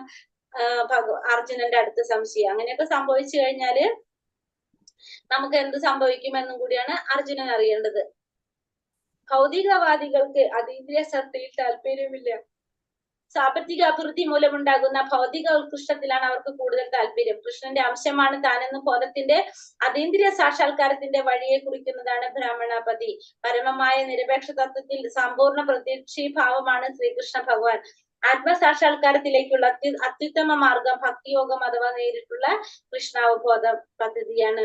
ആത്മസാക്ഷാത്കാരത്തിലേക്കുള്ള മാർഗം ഭക്തിയോഗമാണ് അഥവാ ഭഗവാന് കൃഷ്ണാവബോധ പദ്ധതിയാണെന്ന് പറയണം. അപ്പൊ അർജുനൻ ചോദിച്ചത് ഇതാണ്, എന്താണ് ഈ ഭൗതികതയിൽ നമ്മൾ മാറി ആത്മീയതയിലേക്ക് എത്തി, പക്ഷെ അവിടെ നിന്ന് നമുക്ക് എന്ത് സംഭവിക്കാണ്? പതനം സംഭവിക്കാണ്. അപ്പൊ ഇവിടുന്ന് പോരുകയും ചെയ്ത് ഭൗതികതയിൽ നിന്ന് കടക്കുകയും ചെയ്ത് ആത്മീയത്തിലും പ്രശ്നം വന്നു. അപ്പൊ രണ്ടിന്റെ സെന്ററിലായി നിൽക്കുകയാണ് നമ്മള്. അപ്പൊ മേഘത്തെ പോലെ നമ്മൾ ചിന്ന ഭിന്നനായി പോകുമെന്നാണ് ഇപ്പൊ ഇനി അടുത്ത സംശയം ആര് ചോദിക്കുന്നത്? അർജുനൻ ചോദിക്കുന്നത്. ഏതന്മേ സംശയം കൃഷ്ണ ചേതുമർഹസ്യ ശേഷതഃ ത്വദന്യ സംശയസ്യാസ്യ ചേതാനാഹ്യുപപത്യതേ. അല്ലയോ കൃഷ്ണ, ഇതാണ് എന്റെ സംശയം, അങ്ങ് തന്നെ ഇത് പൂർണ്ണമായി തീർത്തരണം. അങ്ങയെയല്ലാതെ ഈ സംശയം അകറ്റാൻ കഴിവുള്ളതായിട്ട് ഞാൻ ആരെയും കാണുന്നില്ല. ഭൂതം, വർത്തമാനം, ഭാവി എന്നീ മൂന്നിനെയും അറിയുന്നത് ഭഗവാന് മാത്രമാണ്. അറിഞ്ഞുകൂടാ, എന്നാൽ അദ്ദേഹത്തെ ആർക്കും അറിഞ്ഞുകൂടാ. കൃഷ്ണനും കൃഷ്ണാവബോധമാർന്ന ഭക്തനും മാത്രമേ വസ്തുതകളെ യഥാർത്ഥമായിട്ട് അറിയാനായിട്ട് സാധിക്കുള്ളൂ. കൃഷ്ണനോട് സദൃശ്യനായോ കൃഷ്ണനേക്കാൾ ഉന്നതനായോ ആരുമില്ല. അപ്പൊ ഭൂതവും ഭാവിയും വർത്തമാനവും എല്ലാം കറക്റ്റ് ആയിട്ട് പറയാനും അറിയാനും സാധിക്കുന്ന ആർക്ക് മാത്രമാണ്? ഭഗവാന് മാത്രമാണ്. ആ ഭഗവാനോടാണ് അർജുനൻ ചോദിക്കുന്നത് എന്താണ് സംഭവിക്കാന്നുള്ളത്. അർജുനന്റെ സംശയം ചോദിക്കാണ്.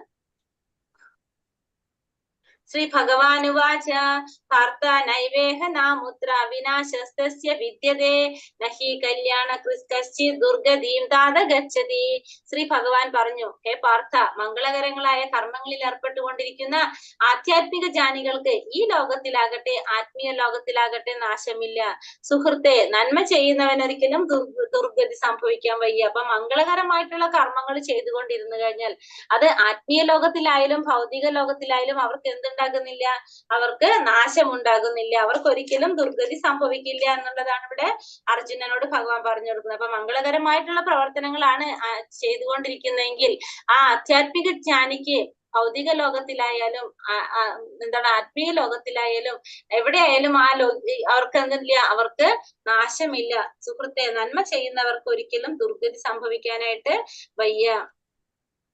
അവർക്കൊരിക്കലും ദുർഗതി ഉണ്ടാവില്ല എന്നുള്ളത് ഭഗവാൻ ഇവിടെ അർജുനന് പറഞ്ഞു കൊടുക്കാണ്. ഭൗതിക ധർമ്മങ്ങളെല്ലാം ത്യജിച്ച് ഭഗവാന്റെ ചരണങ്ങളിൽ ആശ്രയം തേടുന്നവർക്ക് ഒരു വിധത്തിലും നഷ്ടമോ പതനമോ ഉണ്ടാകുന്നില്ല. മറിച്ച് ഭക്തിയില്ലാത്ത ഒരാള് തന്റെ കർത്തവ്യങ്ങളെല്ലാം ശരിയായി നിറവേറ്റിയാൽ പോലും യാതൊരു ഗുണവും ഉണ്ടാകുന്നില്ല. അപ്പൊ ഭക്തിയുള്ള ഒരു വ്യക്തി, ഭഗവാന് സറണ്ടർ ആയിട്ടുള്ള ഒരു വ്യക്തി എന്താ പറയാ, ഒരു വിധത്തിലും നഷ്ടമോ പതമോ ആർക്ക് സംഭവിക്കുന്നില്ല? ഭഗവാനെ ആശ്രയിച്ച ഒരു വ്യക്തിക്ക്, ഭഗവാന്റെ ചരണാരവിധങ്ങളിൽ അഭയം തേടിയ ഒരു വ്യക്തിക്ക് സംഭവിക്കുന്നില്ല. മറിച്ച് ഭക്തനില്ലാത്തൊരു വ്യക്തി ശരിയായ രീതിയിൽ തന്റെ കർത്തവ്യങ്ങൾ നിർവഹിച്ചാൽ പോലും അയാൾക്ക് എന്തുണ്ടാകുന്നില്ല? യാതൊരു ഗുണവും ആ വ്യക്തിക്ക് ഉണ്ടാകുന്നില്ല. ആധ്യാത്മിക കർമ്മങ്ങളുടെ ശരിയായ നിർവഹണത്തിൽ പരാജയപ്പെടുന്നവൻ പ്രതികരണങ്ങൾക്ക് വിധേയനാകേണ്ടി വരും. എന്നാൽ ഭാഗവതം ഉറപ്പു തരുന്നത് ആ പരാജിതനായ യോഗിക്ക് വിഷമിക്കേണ്ടതില്ല എന്നാണ്. പക്ഷെ ഭാഗവതത്തിൽ എന്ത് പറയുന്നുണ്ട്? അങ്ങനെയുള്ള വ്യക്തികൾക്ക് വിഷമിക്കേണ്ടതില്ല എന്നുള്ളത് ഭാഗവതം ഉറപ്പു തരുന്നുണ്ട്. ഉറപ്പു തരാണ് ഭാഗവതത്തിൽ. അത് കൃഷ്ണാവബോധപൂർവമായ കർമ്മം മാത്രമാണ് ശ്രേയസ്കരമാകുന്നത്. ആ വഴിക്ക് മുന്നേറാൻ വേണ്ടി കൃഷ്ണാവബോധ മാർഗത്തിൽ പുരോഗമിക്കാൻ എന്ത് ശാരീരിക ക്ലേശത്തെയും സ്വമേധയാ സ്വീകരിക്കുന്നവനെ തികഞ്ഞ അതീന്ദ്രിയ ജ്ഞാനിയും മഹാതപസ്യെന്ന് തന്നെ കരുതണം. അപ്പൊ കൃഷ്ണാവബോധത്തിൽ മുന്നേറാൻ വേണ്ടിയിട്ട് ഏതൊരു തരത്തിലുള്ള ശാരീരിക ക്ലേശങ്ങളും സഹിക്കാൻ തയ്യാറാകുന്ന വ്യക്തിയെ മഹാതപസ്യ എന്നും അതീന്ദ്രിയ ജ്ഞാനി എന്നൊക്കെ പറയേണ്ടതായിട്ട് വരും. അഷ്ടാംഗ യോഗ പദ്ധതിയുടെ അന്തിമ ലക്ഷ്യം കൃഷ്ണാവബോധം തന്നെയാണ്. എന്തിന്റെ ലക്ഷ്യം? അഷ്ടാംഗ യോഗയുടെ അന്തിമ ലക്ഷ്യം. പ്രാപ്യ പുണ്യകൃതാം ലോകാനുഷ്ഠിതാ ശാശ്വതീം സമഃ ശുചീനാം ശ്രീമതാം ഗേഹേ യോഗ ഭ്രഷ്ടാഭിജായതേ.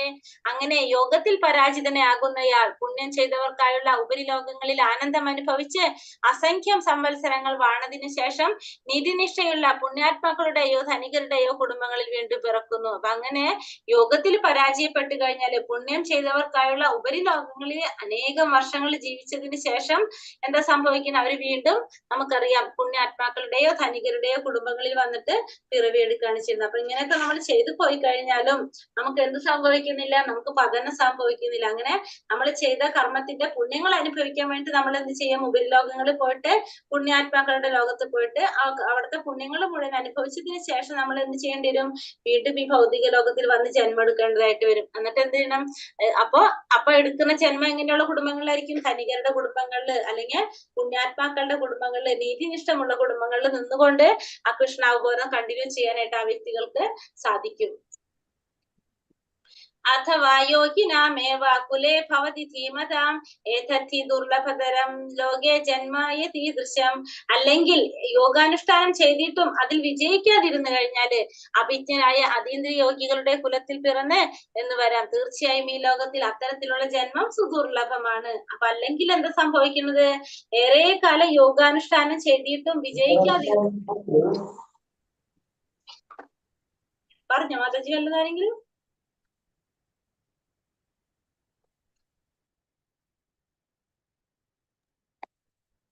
ഹരേ കൃഷ്ണ. അല്ലെങ്കിൽ ഏറെ കാലം ഇതൊക്കെ ചെയ്തിട്ടും എന്താണ് വിജയിക്കാതിരുന്നു കഴിഞ്ഞാൽ അവരെന്ത് ചെയ്യും, അതീന്ദ്രിയ യോഗികളുടെ കുലത്തിൽ വന്ന് പിറക്കും. തീർച്ചയായും ഈ ലോകത്തിൽ അത്തരത്തിലുള്ള ജന്മം സുദുർലഭമാണെന്ന് പറഞ്ഞു. വളരെ ദുർലഭമായിട്ടാണ് അങ്ങനത്തെ ഒരു ജന്മം നമ്മളിവിടെയൊക്കെ കിട്ടുന്നത്. നമ്മുടെ ആത്മീയ ഗുരു ഓം വിഷ്ണുപാദ ശ്രീമതേ ശ്രീ ഭക്തി സിദ്ധാന്ത സരസ്വതി ഗോസ്വാമി മഹാരാജും ശ്രീല പ്രഭുപാദറും അങ്ങനെയുള്ള കുടുംബങ്ങളിൽ ജനിക്കാതെ ഇടവന്നത്.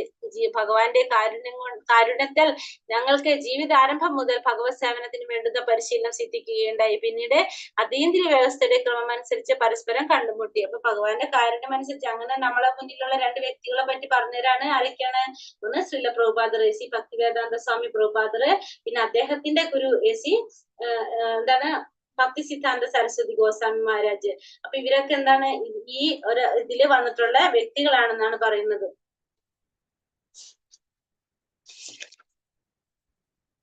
തത്ര തം ബുദ്ധി സംയോഗം ലഭത്തെ പൗർവദേഹികം യഥാദേ ച തദോദ്ഭൂയ സംസിദ്ധ ഗുരുനന്ദന.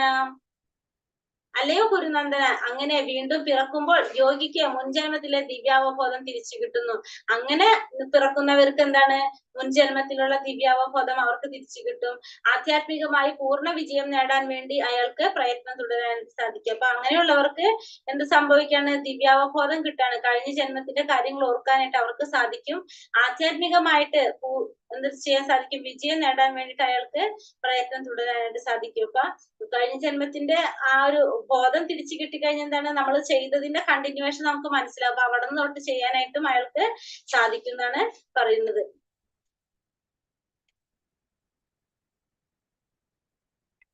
മുൻജന്മത്തിലെ അതീന്ദ്രിയാവബോധം പുനർജീവിപ്പിക്കുന്നതിന് കിട്ടുന്ന നല്ല ജന്മത്തിന് ഉദാഹരണമാണ് ഒരു വിശിഷ്ട ബ്രാഹ്മണ കുലത്തിൽ തന്റെ മൂന്നാം ജന്മം എടുത്ത ഭരത മഹാരാജാവ്. ഭരത മഹാരാജാവിന്റെ കഥ നമുക്കറിയാം അല്ലെ. ജഡഭരതനായിട്ട് വീണ്ടും ജന്മം എടുത്തിട്ട് പിന്നെന്താണ്, തനിക്ക് തന്റെ കാര്യങ്ങൾ മനസ്സിലായതുകൊണ്ട് പിന്നെ ബദിരനും മൂകനായിട്ട് അദ്ദേഹം അഭിനയിക്കുകയാണ് ചെയ്യുന്നത്. കാരണം ഈ ഭൗതിക ലോകത്തിൽ ജന്മം എടുക്കണ്ട എന്നുള്ള രീതിയിൽ ചെയ്യാണ് ചെയ്യുന്നത്. യോഗ പരിശീലനം ഒരിക്കലും നിഷ്ഫലമാകാറില്ല എന്നതിന് തെളിവാണിത് ഈ ചക്രവർത്തിയുടെ ജീവിതം. ഭഗവാന്റെ കാരുണ്യം കൊണ്ട് യോഗികൾക്ക് കൃഷ്ണാവബോധത്തിൽ പൂർണ്ണത കൈവരിക്കുന്നതിന് നിരവധി അവസരങ്ങൾ ലഭിക്കുന്നു. പൂർവാഭ്യാസേന തേനൈവ ക്രിയത്തെ ഹവ്യശോപി സഹ ജിജ്ഞാസുരപി യോഗസ്യ ശബ്ദ ബ്രഹ്മാതി വർത്തതേ. മുൻജന്മത്തിൽ സിദ്ധിച്ച ദിവ്യാവബോധത്താൽ എങ്ങും തേടിപ്പോകാതെ തന്നെ അയാൾ സ്വാഭാവികമായി യോഗ സിദ്ധാന്തത്തിൽ ആകർഷനായി തീരും. ജിജ്ഞാസുവായ ആ യോഗി ആചാരനിഷ്ഠങ്ങളായ കർമ്മശാസ്ത്ര പ്രമാണങ്ങൾക്ക് അതീതനാണ്.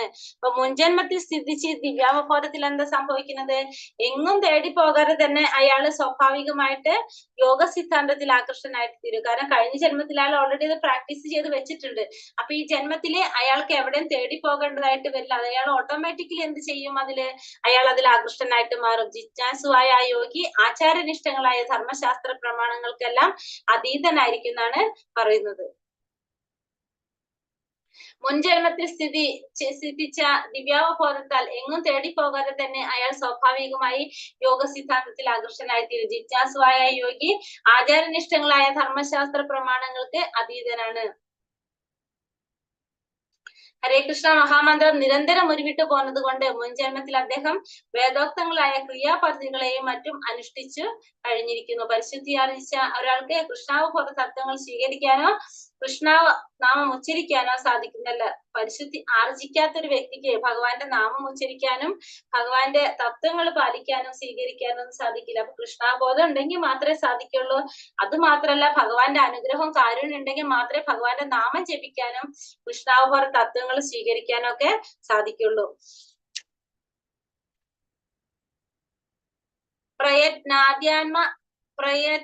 പ്രയത്നാദ്യത്തമാനസ്തു യോഗി സംശുദ്ധ കിൽബിഷഃ അനേക ജന്മ സംസിദ്ധി തതോ യാതി പരാംഗതി.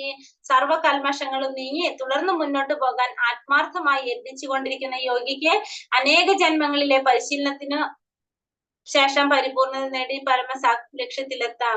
അതുപോലെ സർവകൽമഷങ്ങളെയും നീങ്ങി തുടർന്ന് മുന്നോട്ട് പോകാൻ ആത്മാർത്ഥമായി എത്തിച്ചുകൊണ്ടിരിക്കുന്ന യോഗിക്ക്, എല്ലാ തരത്തിലുള്ള കൽമഷങ്ങളും നീങ്ങി ആത്മാർത്ഥമായിട്ട് മുന്നോട്ട് പോകാനായിട്ട് യത്നിച്ചുകൊണ്ടിരിക്കുന്ന യോഗിക്ക് അനേക ജന്മങ്ങളിലെ പരിശീലനത്തിന് ശേഷം പരിപൂർണത നേടി പരമലക്ഷ്യത്തിലെത്താനായിട്ട് സാധിക്കും. അപ്പൊ അനേക ജന്മത്തിന്റെ പരിശീലനത്തിന് ശേഷമാണ് എന്ത് ചെയ്യാൻ സാധിക്കുന്നത്? പരിപൂർണത നേടിയിട്ട് പരിശുദ്ധിയിലെത്താനായിട്ട് ഭഗവാനെ പ്രാപിക്കാനായിട്ട് സാധിക്കുന്നത്. തപസ്യേഭ്യോധിക യോഗി ജ്ഞാനിഭ്യോപിമതോധികഃ കർമ്മിഭ്യശ്ചാധികോ യോഗി തസ്മാദ്യോഗി ഭവാർജുന. തപസ്സിയേക്കാൾ ശ്രേഷ്ഠൻ എത്ര യോഗി? ജ്ഞാനികളെക്കാളും ഫലേച്ഛയോടെ കർമ്മം ചെയ്യുന്നവരെക്കാളും ശ്രേഷ്ഠനാണ് അദ്ദേഹം. അതുകൊണ്ട് അല്ലയോ അർജുന, ഏത് സാഹചര്യത്തിൽ യോഗത്തിൽ ഉറച്ചു നിൽക്കുക. അപ്പൊ യോഗി എന്ന് പറയുന്നത് തപശ്ചര്യയെക്കാളും വളരെ മുന്നിലുള്ള വ്യക്തിയാണ്. അതുകൊണ്ട് എന്ത് ചെയ്യണം? ഏതൊരു സാഹചര്യത്തിലും യോഗത്തില് ഉറച്ചു നിൽക്കാനായിട്ട് ശ്രമിക്കണം. തപസ്സിയേക്കാൾ ശ്രേഷ്ഠനാണ് യോഗി. ജ്ഞാനികളെക്കാളും ഫലേച്ഛയോടെ കർമ്മം ചെയ്യുന്നവരെക്കാളും ശ്രേഷ്ഠനാണ് അദ്ദേഹം. യോഗം എന്ന് പറയുമ്പോൾ നമ്മുടെ അവബോധത്തെ പരമസത്യനോട് ബന്ധപ്പെടുത്തലെന്നാണ്. അപ്പൊ യോഗം എന്ന് പറഞ്ഞാൽ നമ്മൾ പറഞ്ഞു ഭഗവാനായിട്ടുള്ള കണക്ഷൻ. ഇതിനൊന്നുകൂടി ക്ലിയർ ആയിട്ട് പറയുന്നത് നമ്മുടെ അവബോധത്തെ ഭഗവാനായിട്ട് പരമസത്യവുമായിട്ട് ബന്ധപ്പെടുത്തുന്നതിനാണ് നമ്മൾ എന്ന് പറയുന്നത് യോഗ എന്ന് പറയുന്നത്. സംയോജന പ്രക്രിയ പ്രധാനമായി ഫലോദിഷ്ട കർമ്മങ്ങളിലാകുമ്പോൾ കർമ്മയോഗമെന്നും ജ്ഞാനത്തിലാകുമ്പോൾ ജ്ഞാനയോഗമെന്നും ഭഗവാനുമായിട്ടുള്ള ഭക്തിബന്ധത്തിലാകുമ്പോൾ ഭക്തിയോഗമെന്നും പറയുന്നു. യോഗിനാമപി സർവേഷാം മദ്ഗതേനാന്തരാത്മനഃ ശ്രദ്ധാവാൻ ഭജതേ യോ മാം സമേ യുക്തതമോ മതഃ.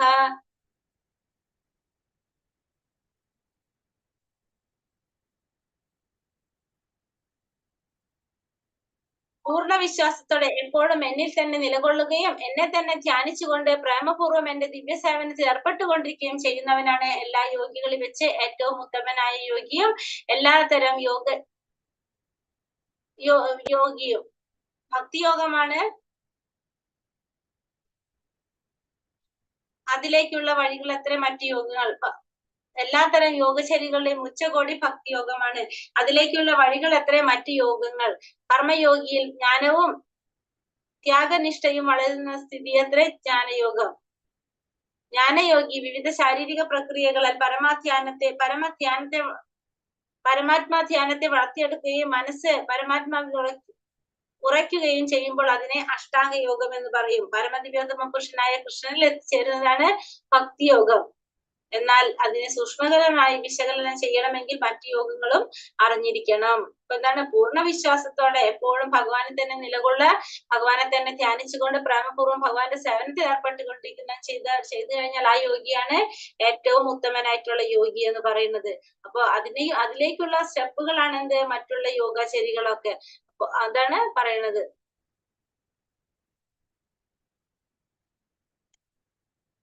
ഹരേ കൃഷ്ണ കൃഷ്ണ കൃഷ്ണ ഹരേ ഹരേ, ഹരേ രാമ രാമ രാമ ഹരേ ഹരേ. പഞ്ചകൽപതരൂപശ്ച കൃപാ സിന്ധോഭ്യവ പതിതാനാം പാവനേഭ്യോ വൈഷ്ണവേഭ്യോ നമോ നമഃ. അനന്തകോടി വൈഷ്ണവൃന്ദിക്ക് ജയ്. ശ്രീല പ്രഭുപാദിക്ക് ജയ്. ശ്രീല ഗുരുദേവിക്ക് ജയ്. നിതായ് ഗുരു പ്രമാനന്ദേ. ഹരി ഹരി ബോൾ. ഹരേ കൃഷ്ണ. എല്ലാവർക്കും നന്ദി. ഹരേ കൃഷ്ണ. ഹരേ കൃഷ്ണ മാതാജി. ഹരേ കൃഷ്ണ മാതാജി. ഹരേ കൃഷ്ണ മാതാജി.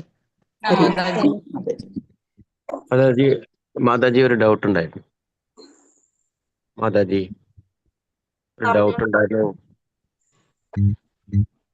അതായത് നമ്മള് ഭക്തന്മാര് കൃഷ്ണാവബോധത്തെ മറ്റുള്ളവരോട് നമ്മള് ഉപദേശിക്കുക എന്ന് പറയുന്നതില് ാണ് കൃഷ്ണന് ഏറ്റവും കൂടുതൽ പ്രിയപ്പെട്ട ഒരു സംഗതി എന്ന് മാതാജി പറഞ്ഞു അല്ലേ? അപ്പൊ ഈ കൃഷ്ണാവബോധം മറ്റുള്ളവർ പറഞ്ഞു കൊടുക്കുക എന്നുള്ളതിന്റെ ഏതൊക്കെ എക്സാമ്പിൾ ഒന്ന് പറഞ്ഞു തരാമോ? എങ്ങനെയാണ് എങ്ങനെയാണ് റിയാക്ട് ചെയ്യേണ്ടത്, അവർക്ക് പറഞ്ഞു കൊടുക്കേണ്ടത്? ഹരേ കൃഷ്ണ മാതാജി, കേൾക്കുന്നുണ്ടോ? കേൾക്കുന്നുണ്ട്. നിങ്ങൾക്ക് ഉത്തരം പറയാനുണ്ടോ? ക്ലാസ് കേട്ടവർക്ക്? ഹരേ കൃഷ്ണ.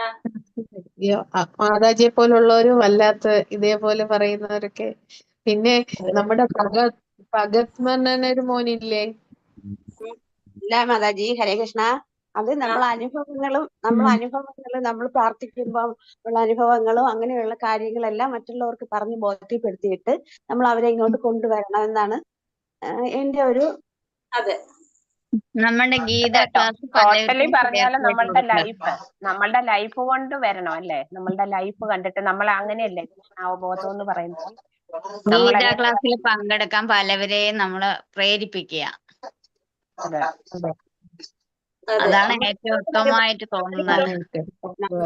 നമ്മൾ ഇതിലോട്ട് വരുമ്പോ നമുക്കുള്ള അനുഭവങ്ങള്, മാനസിക സന്തോഷങ്ങള്, അങ്ങനെയുള്ള കാര്യങ്ങൾ മറ്റുള്ളവരെടുത്ത് പറഞ്ഞു കൊടുക്കുക. നമുക്ക് ഹരേ കൃഷ്ണ മന്ത്രം ജപിക്കുമ്പോഴും നമ്മളിതെല്ലാം ഈ ക്ലാസ്സുകൾ കേൾക്കുമ്പോഴും ഉള്ള ആ മാനസിക അവസ്ഥകളും സന്തോഷങ്ങളും ഒക്കെ നമുക്കുള്ള അനുഭവങ്ങള് മറ്റുള്ളവരോട് പറഞ്ഞ് ബോധ്യപ്പെടുത്തണം. അപ്പൊ അവർക്ക് ഇതിലോട്ട് വരാൻ തോന്നും. പിന്നെ വേറെ എന്തെങ്കിലും ഉണ്ടോ? ഏറ്റവും ബെസ്റ്റ് കാര്യം ഈ പറഞ്ഞത് തന്നെ, നമ്മളുടെ അനുഭവങ്ങൾ പറയുമ്പോൾ മറ്റുള്ളവർക്ക് മനസ്സിലാക്കുക. അത് കൊള്ളാലോ. നമ്മളായാലും അങ്ങനെയല്ല, എന്തെങ്കിലും ഒരു കാര്യം പറയുമ്പോൾ അതാണ് ഏറ്റവും കൂടുതൽ എക്സ്പീരിയൻസ് ആണ് നമ്മൾ നോക്കുന്നത് എല്ലാവരുടെയും. നമുക്ക് എത്രത്തോളം അത് എഫക്ട് ചെയ്തിട്ടുണ്ട് നമ്മൾ പറയുമ്പോഴാണ് ഏറ്റവും പിന്നെ നമ്മുടെ ജീവിതം കണ്ട് കാണുമ്പോഴല്ലേ അത് കുറെ കൂടെ ഇതാകുന്നത്.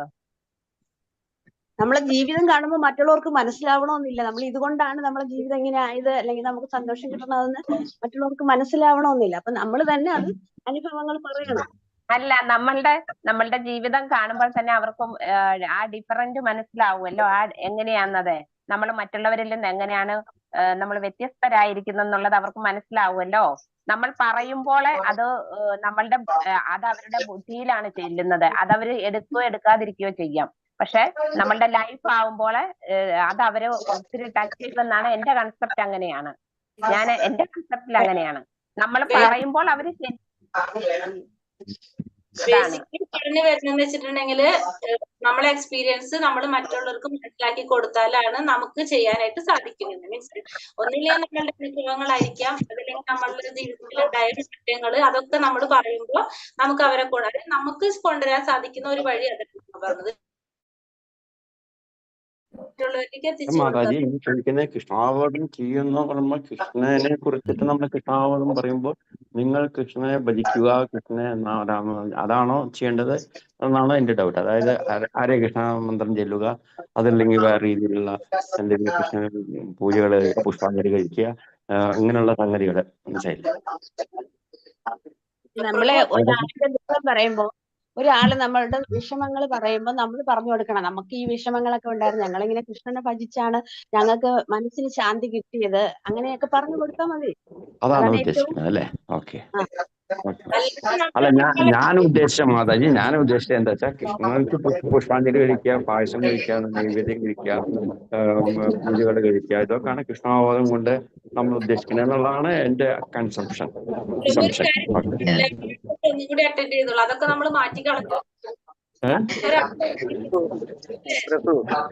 പുഷ്പാഞ്ജലി കഴിക്കുക, അതെല്ലാം നമ്മുടെ ഒരു മനസ്സിന്റെ സമാധാനത്തിൽ. അതൊക്കെ നമ്മളുടെ ഈ ഒരു ലൗകിക സുഖത്തിന് വേണ്ടി ചെയ്യുന്ന കാര്യങ്ങൾ എന്നുള്ള ഇതിൽ പറയുന്നു. മാറ്റിക്കളഞ്ഞു നമ്മള്. പ്രഭു നമുക്ക് ലെവലിൽ വീണ്ടും കയറാം. ഹരേ കൃഷ്ണ. ഹരേ കൃഷ്ണ മാതാജി. പുഷ്പാഞ്ജലി എന്നൊക്കെ പറയുന്നത് നമ്മുടെ മാത്രം കാര്യങ്ങളല്ലേ? അങ്ങനെ പുഷ്പാഞ്ജലി കഴിക്കുന്നേക്കാൾ നല്ലത് എന്താണ്? നമ്മൾ സ്വയം ഭഗവാന് പുഷ്പർപ്പിക്കുന്നതാണോ, നമ്മൾ അമ്പലത്തിൽ പോയിട്ട് ചെയ്യുന്നതാണോ നല്ലത്? ഇപ്പൊ അതൊക്കെ നമുക്ക് മാറിയിട്ടുണ്ട്. പുഷ്പാർപ്പിക്കാം. കാരണം പുഷ്പാഞ്ജലി പറയുമ്പോൾ മറ്റുള്ളവർക്ക് അവബോധം ഉണ്ടാവണമെന്നില്ല. നമ്മൾ സ്വയം കൊടുക്കുന്നത്. മുന്നിലെ ഒരു ക്ലാസ്സിൽ പറഞ്ഞിരുന്നു, ശ്രദ്ധിക്കാമോ? മുന്നിലെ ഒരു ക്ലാസ്സിൽ പറഞ്ഞിരുന്നു നമ്മൾക്ക് ശ്രദ്ധിക്കണ്ട പറഞ്ഞോളൂ. മുന്നിലെ ഒരു ക്ലാസ്സിൽ നമ്മൾ ഇതിനെപ്പറ്റി പറഞ്ഞിരുന്നു. എന്താന്ന് വെച്ചാൽ ഇത് അർപ്പിക്കുന്ന ആളുകളെ മറ്റൊരാളെ കൊണ്ടാണ് നമ്മൾ അത് ചെയ്യിക്കുന്നത്. അവിടുത്തെ ആ കർമ്മി നല്ലതായിരിക്കണമെന്നില്ല, അതുപോലെ അവർ അർപ്പിക്കുന്ന കാര്യങ്ങൾ ശരിയായിരിക്കണമെന്നില്ല. അതുകൊണ്ട് നമ്മൾ കൃഷ്ണഭഗവതത്തിൽ ഏറ്റവും ഈ കൃഷ്ണന്റെ കീർത്തനങ്ങൾ ചൊല്ലുക, നമ്മുടെ ജീവിതം അങ്ങനെ അതിലേക്ക് സമർപ്പിക്കുക. ഇതൊക്കെയാണ് അതിൽ അന്ന് ആ ക്ലാസ്സിൽ നിന്ന് എനിക്ക് മനസ്സിലായത്.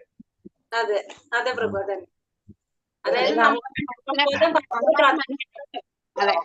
മനസ്സിൽ കണ്ടുകൊണ്ട് നമ്മള് കാര്യങ്ങൾ പറഞ്ഞ് മറ്റുള്ളവരെ ബോധ്യപ്പെടുത്തുമ്പോ അവർക്ക് ബോധ്യമാവും. എനിക്കത് അനുഭവമുണ്ട്. അതന്നെയാണ്. മാതാജി, ഞാനൊരു കാര്യം ചോദിക്കട്ടെ. കൃഷ്ണാവബോധത്തിലേക്ക് വരുന്നവരും മറ്റു കാര്യങ്ങളിൽ ഏർപ്പെടുന്നുണ്ടല്ലോ, മറ്റു ഉപാസനകൾ ചെയ്യുന്നുണ്ടല്ലോ നമ്മൾക്ക്, അല്ലെ? അങ്ങനെ വന്നിട്ട് പോലും ചെയ്യുന്നവരുണ്ടല്ലോ. നമ്മൾ ആ സത്യം മനസ്സിലാക്കിയിട്ടും നമ്മൾ പിന്നെയും ഒരു സൈഡ് പോലെ നമ്മൾ ചെയ്യുന്നുണ്ടല്ലോ. അപ്പോഴെങ്ങനെ നമുക്ക് കൃഷ്ണാവബോധം മറ്റുള്ളവരിലേക്ക് നമുക്ക് പൂർണ്ണമായിട്ടും നമുക്ക് അത് അവരെ കൺവിൻസ് ചെയ്യാൻ പറ്റും? പക്ഷെ മാതാജി അത് പറയട്ടെ, അതിനുള്ള ബുദ്ധി ഭഗവാൻ തന്നെയാണ് കൊടുക്കണെന്ന് പറഞ്ഞില്ലേ?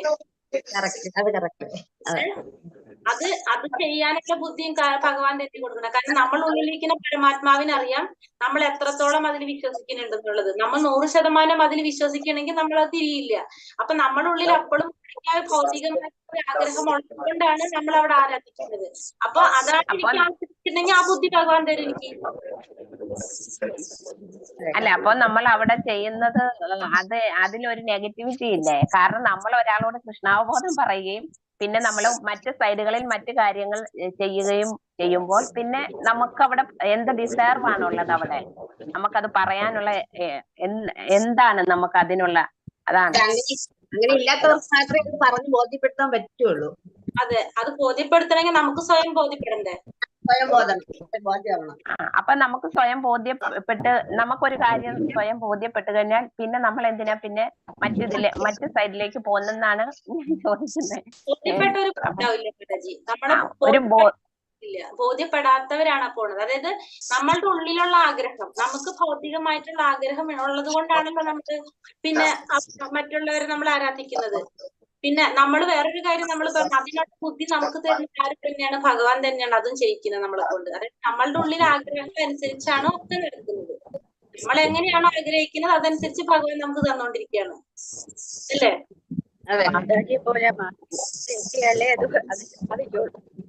അപ്പൊ നമുക്കത് സാധിക്കണമെങ്കിൽ നമ്മളായ ഒരു ലെവലിലേക്ക് നമ്മൾ എത്തണം. നമ്മൾ ആരും അല്ല, നമ്മൾ ചിന്തിക്കുന്നത് നമ്മളെ പറ്റിയല്ല ഈ പറയുന്നതൊന്നും.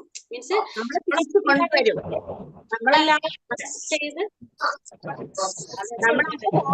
നമ്മളങ്ങനെ പോകുമ്പോ നമ്മൾ മനസ്സോടെ ആത്മാർത്ഥമായിട്ട് ഭഗവാനെ വിളിക്കുകയാണെങ്കിൽ നമ്മളെ കൊണ്ടുവരും, നല്ലതിലോട്ട് കൊണ്ടുവരും ഭഗവാൻ. മാതാജി, ഞാനിത് പറഞ്ഞോട്ടെ? മാതാജി, ഹലോ. പറഞ്ഞോളൂ. അല്ല,